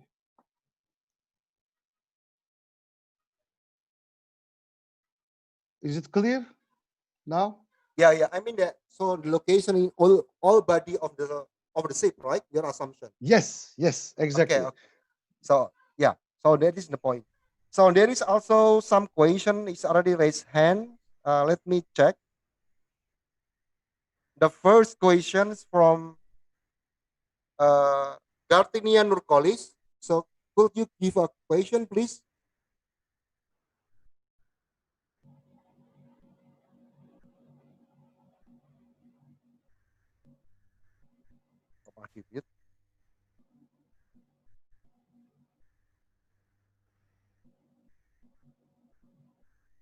Yeah, you can make a question, Bu Gartinia or Pak Gartinia. I'm not clear. Okay, Gartinia, please, you can make some question. I suppose one question is enough because time is very limited.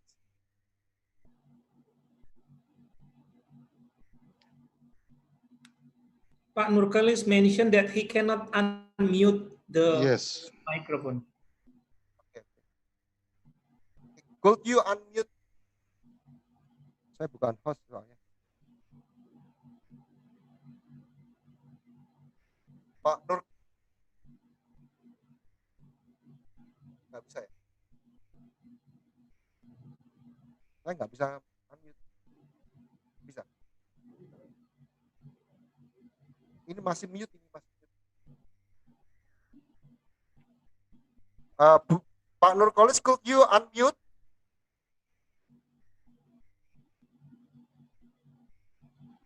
So probably in the next questions. Bu Nanditya Wardana or Pak Nandia Nandana, could you give a questions?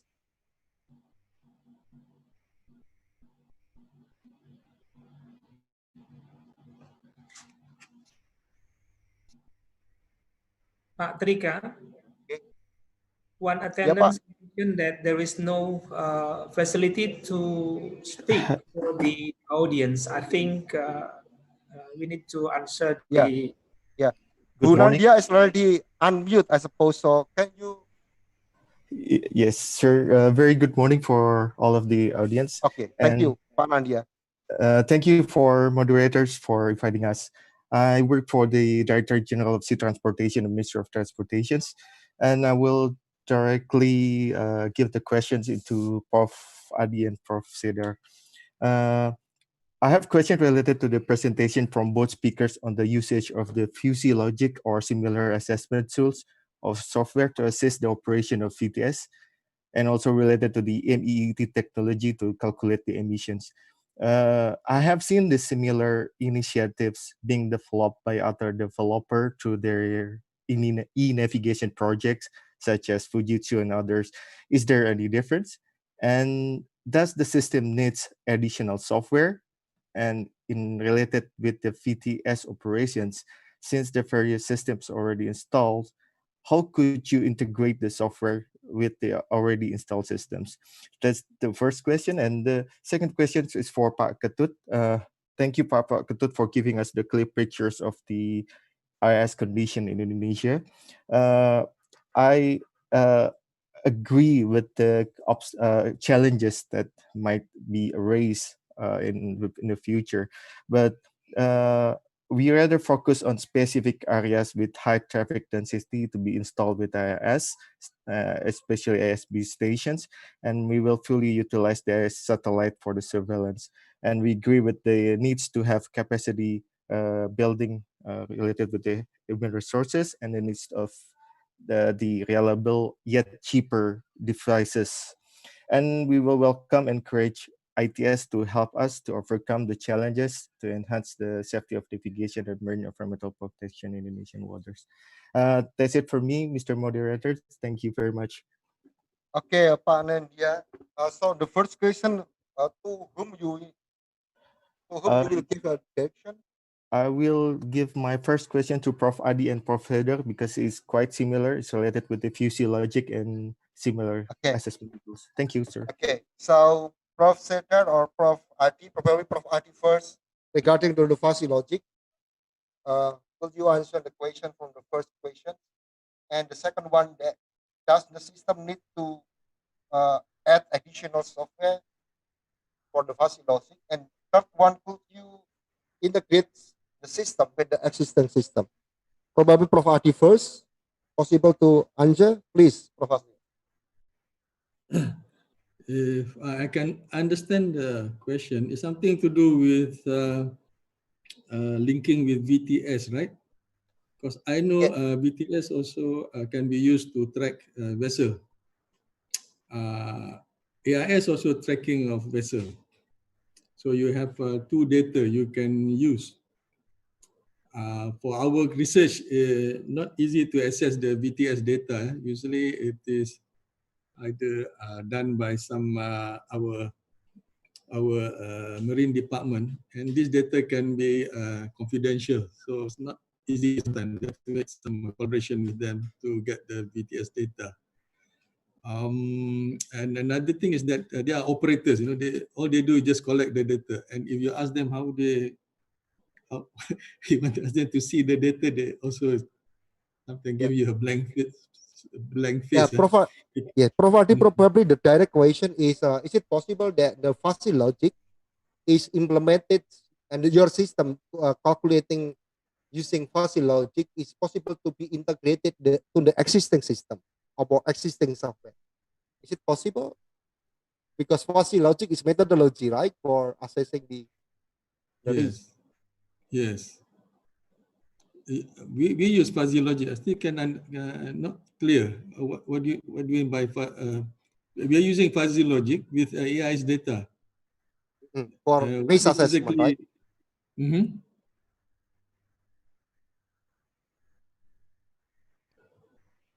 Yeah, Bu Panandia, could you make clear the questions regarding the to the keynote speaker? Thank you, Mr. Moderator. So to Professor Adi, so my questions is actually how the physiologic can be integrated into VTS systems, because on the VTS we need to decide or giving advice based on the situations in the on the waters. So in fact, with the using of physiologic, we can advise them in case there is some kind of a risk of collision or something like that. So what I'm saying is it possible to integrate the physiologic into the VTS systems? And do we need to install another software to make it happen or something like that? Thank you, Mr. Adi and Mr. Moderator. Yes. VTS system means that they use AIS or the one they use the radar as well? Actually, the main tools will be IIS data and will be assessed by radar. Thank you, sir. So if you have a VTS system, you collect AIS data. The next thing is to make the program yourself, or get somebody to make the program how you can use this data and then use fuzzy logic to see whether there is risk or not. So I don't see it's impossible. It's the same like you have AIS data anywhere. If you have access to AIS data, you can do the fuzzy logic. What do you call it? Fuzzy logic estimation for risk. But the things that usually, if you have people who use VTS are just operator. That's what I understand. They don't do R&D. And also, I'm saying that people who operate, they always regard the data that they collect as security data, and they won't easily give it to you. I don't know, maybe in Turkey or Indonesia, you can easily get the data. For us, if you want to enter the place where they collect the data, you have to have special permission from the, I think, government or something. So we've already from our experience then a bit difficult to make the collaboration. Another thing, they don't do R&D. Also very hard to collaborate people who don't do R&D. So they may not be interested as well, unless there is some instruction that the BTS must incorporate fuzzy logic. Then they will look for people who can supply this software. Okay. But it's not possible. It's not impossible to do. Yes, it can be done. Only thing, you have to get the data out and then use fuzzy logic to process the data to estimate the risk. Is that okay for the answer? Yeah, probably Professor Seda can. Yeah. Probably Professor Seda can add something regarding the questions. Yeah, Professor Seda, please. Yeah, I want to add something. Let's start from the last part. In Turkey, there is no public domain for websites to show the IS data, as Professor Adi mentioned, is provided. Just the researcher apply the maritime administration and asking the data format, and then they can receive, but they can use it for the research. For the application of the fuzzy logic algorithm or such algorithms or model for the VTS system, if you have any IS data, you can apply to everyone.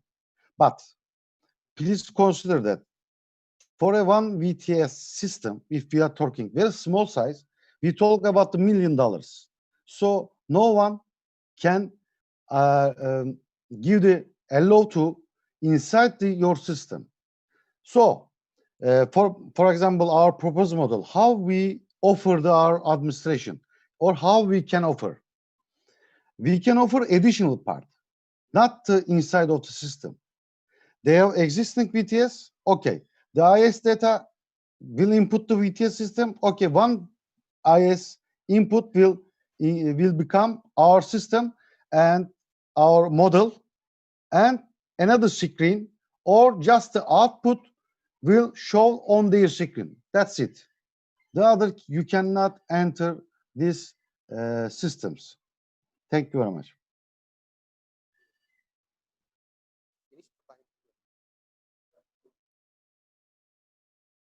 Oke, Pak Abdul Aziz mau nyambung? Ya, probably mungkin pertanyaan juga. Yang to Prof Ketut, I suppose that because time is very limited,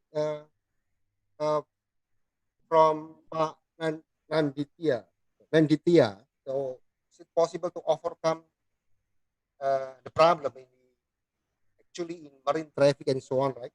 If I'm not mistaken, the question from the Pak Nandia. And the second one, Prof Ketut, the last question from PT PGN LNG Indonesia, Pak Fajar Kurniawan. AIS ITS can support about monitoring of fuel on real time. Is it implemented already? And any feedback from customer about the strength of AIS fuel monitoring, percents of benefit than before use AIS ITS on their fleet? So basically, the question is, the point is the fuel monitoring real time is already implemented or not yet? Professor. Thank you, Patrick. Yeah, please. Allow me to respond one by one. The first from colleague from Directorate General of Sea Transportation. Thank you very much for the questions. We focus on the implementation of AIS rather than the satellite because, as you may know, that the data we obtain from satellite is very much difficult to be used as a real-time information. There is a delay of obtaining the data.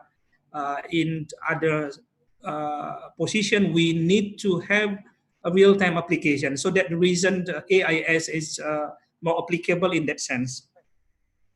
And then we also appreciate the Directorate General of Sea Transportation for providing opportunity of us participating in the study in the effort of implementing the two main streets in Indonesia, Sunda Strait and Lombok Strait, as the strait implement the traffic separation scheme. I respond to question from Pak Fajar, our colleague in PT Perusahaan Gas Negara PGN. Pak Fajar, the fuel monitoring is a prototype. We developed the quite many algorithms in using AIS as a fuel monitoring system for vessels. The problem is the reason we developed this application because in some cases monitoring fuel consumption in ships is rather tricky. In some situations, the seafarers deliberately,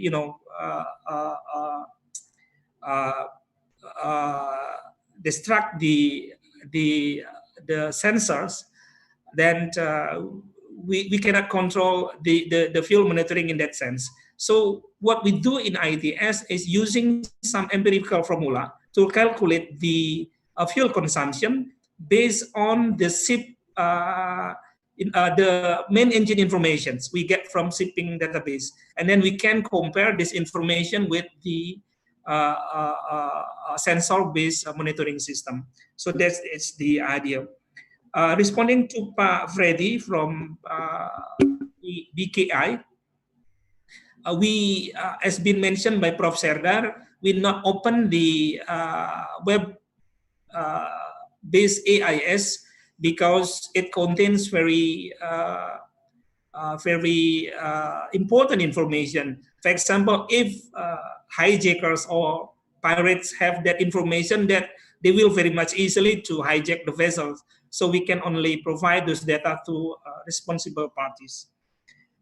Can we monitor in shallow water using ICITS or pipeline? Yes, we can, because we are not we are not implementing sensor on the pipeline. No, in fact, we only locate the coordinate of the pipeline and we compare with the coordinate of the vessels. So those are the way we measure the distance between the vessels and the pipeline. And according to our experience, we also implement artificial intelligence in measuring whether the one vessel is moving or stop. Because even though one vessel is stopped or doing anchorage, still the vessel is moving because of the environment. So we need to make sure exactly whether one vessel is decided to be in a stop position or in moving conditions. Yeah. If we consider only using the AIS data, then sometimes we mispredict, because actually the vessel is stopped, but because of the change of the coordinate, we consider the vessel is moving. So artificial intelligence is one of the solution to make sure one vessel is moving or one vessel is in stop condition. I think that's all my response, Pak Trika. Thank you. Okay, thank you, Prof. Ketut. Because its time is very limited, I know that there are so many questions, and also that there is so many questions it's not yet answered, are not answered by the keynote speaker, because we have to move to a next agenda. First of all, giving applause to 3 prominent keynote speakers, because I suppose that we have a new insight, the direction, that new idea to make a research, possibility research by utilizing the AI data. Let me summarize several possibility research have been conducted, like the risk assessment, then emission monitoring, then fuel monitoring, and so on. And we believe that the AIS data is possible to make new insight as well for the next direction for the research. So the next agenda then, for the appreciation for the 3 keynote speakers, then I would like to hand over the certificate of recognition first to the Professor Dr. Serdar Gum as the keynote speaker in second Maritime Safety International Conference MASTIC 2020. And the second keynote speaker,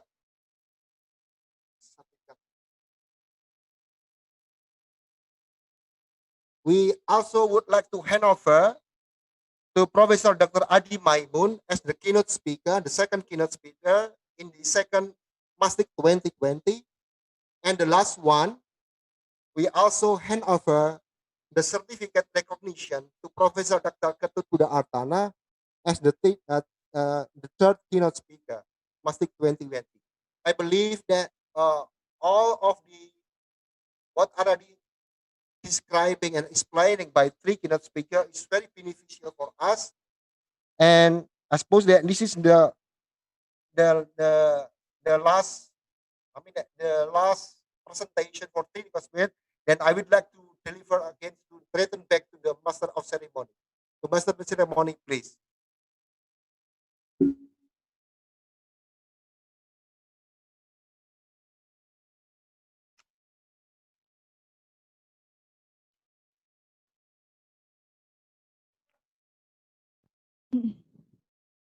Well, thank you very much for the moderator and all of the keynote speaker for such outstanding research and presentation, and for all the attendees for the discussion. Moving on, ladies and gentlemen, we will going to our next agenda, but before that, we entering our break. Before we entering parallel session, there is a 15-minute for break. And after 15 minutes of break, there is 5 classes, different classes in parallel session. Parallel session A is a marine risk assessment. Parallel session B is a marine safety. Parallel session C is a design and experimental study in maritime research. Parallel session D is shipping and maritime management. And parallel session E is marine environmental protection and energy efficient. So in this part of agenda, after 15 minutes, we have a break. Make sure that all of you entering into the parallel sessions depends on which parallel sessions you are. That's all for me. See you in 15 minutes later. And don't forget, after we entering parallel sessions, don't forget to come back into this link because we're gonna have a closing ceremony and we're gonna announce who is the best paper and best presenter. Thank you very much. Thank you very much. Thank you very much, Prof. Adi, Prof. Serdar. Prof. Serdar, Pak Aziz, matur nuwun.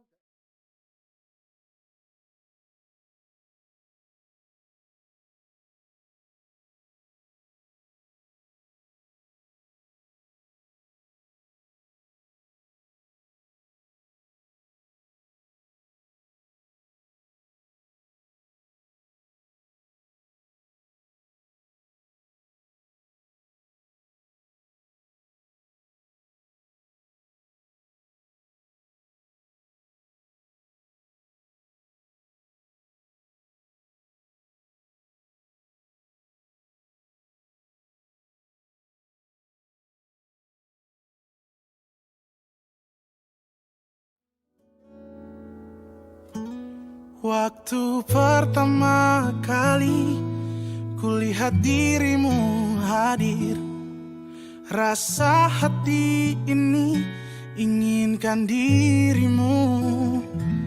Hati tenang mendengar suara indah menyapa, geloranya hati ini tak kusangka. Rasa ini tak tertahan, hati ini selalu untukmu. Terimalah lagu ini dari orang biasa, tapi cintaku padamu luar biasa. Aku tak punya bunga, aku tak punya harta, yang ku punya hanyalah hati yang setia, tulus padamu.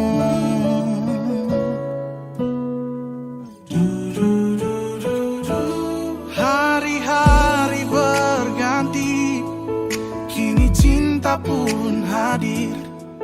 Melihatmu, memandangmu bagai bidadari. Lentik indah matamu, manis senyum bibirmu, hitam panjang rambutmu, anggun terikat. Rasa ini tak tertahan, hati ini selalu untukmu. Terimalah lagu ini dari orang biasa, tapi cintaku padamu luar biasa. Aku tak punya bunga, aku tak punya harta, yang ku punya hanyalah hati yang setia, tulus padamu.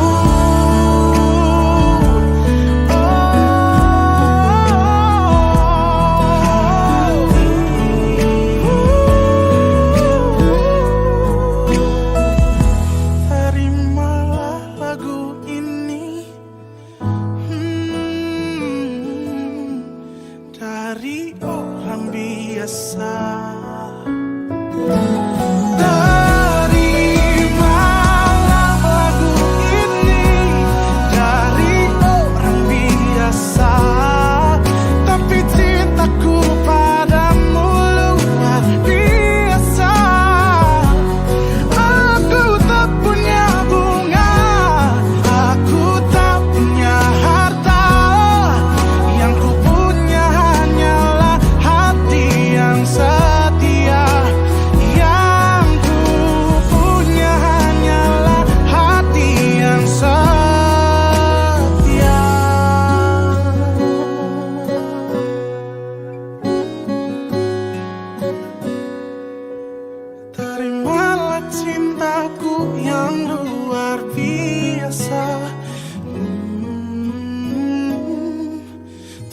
waspada.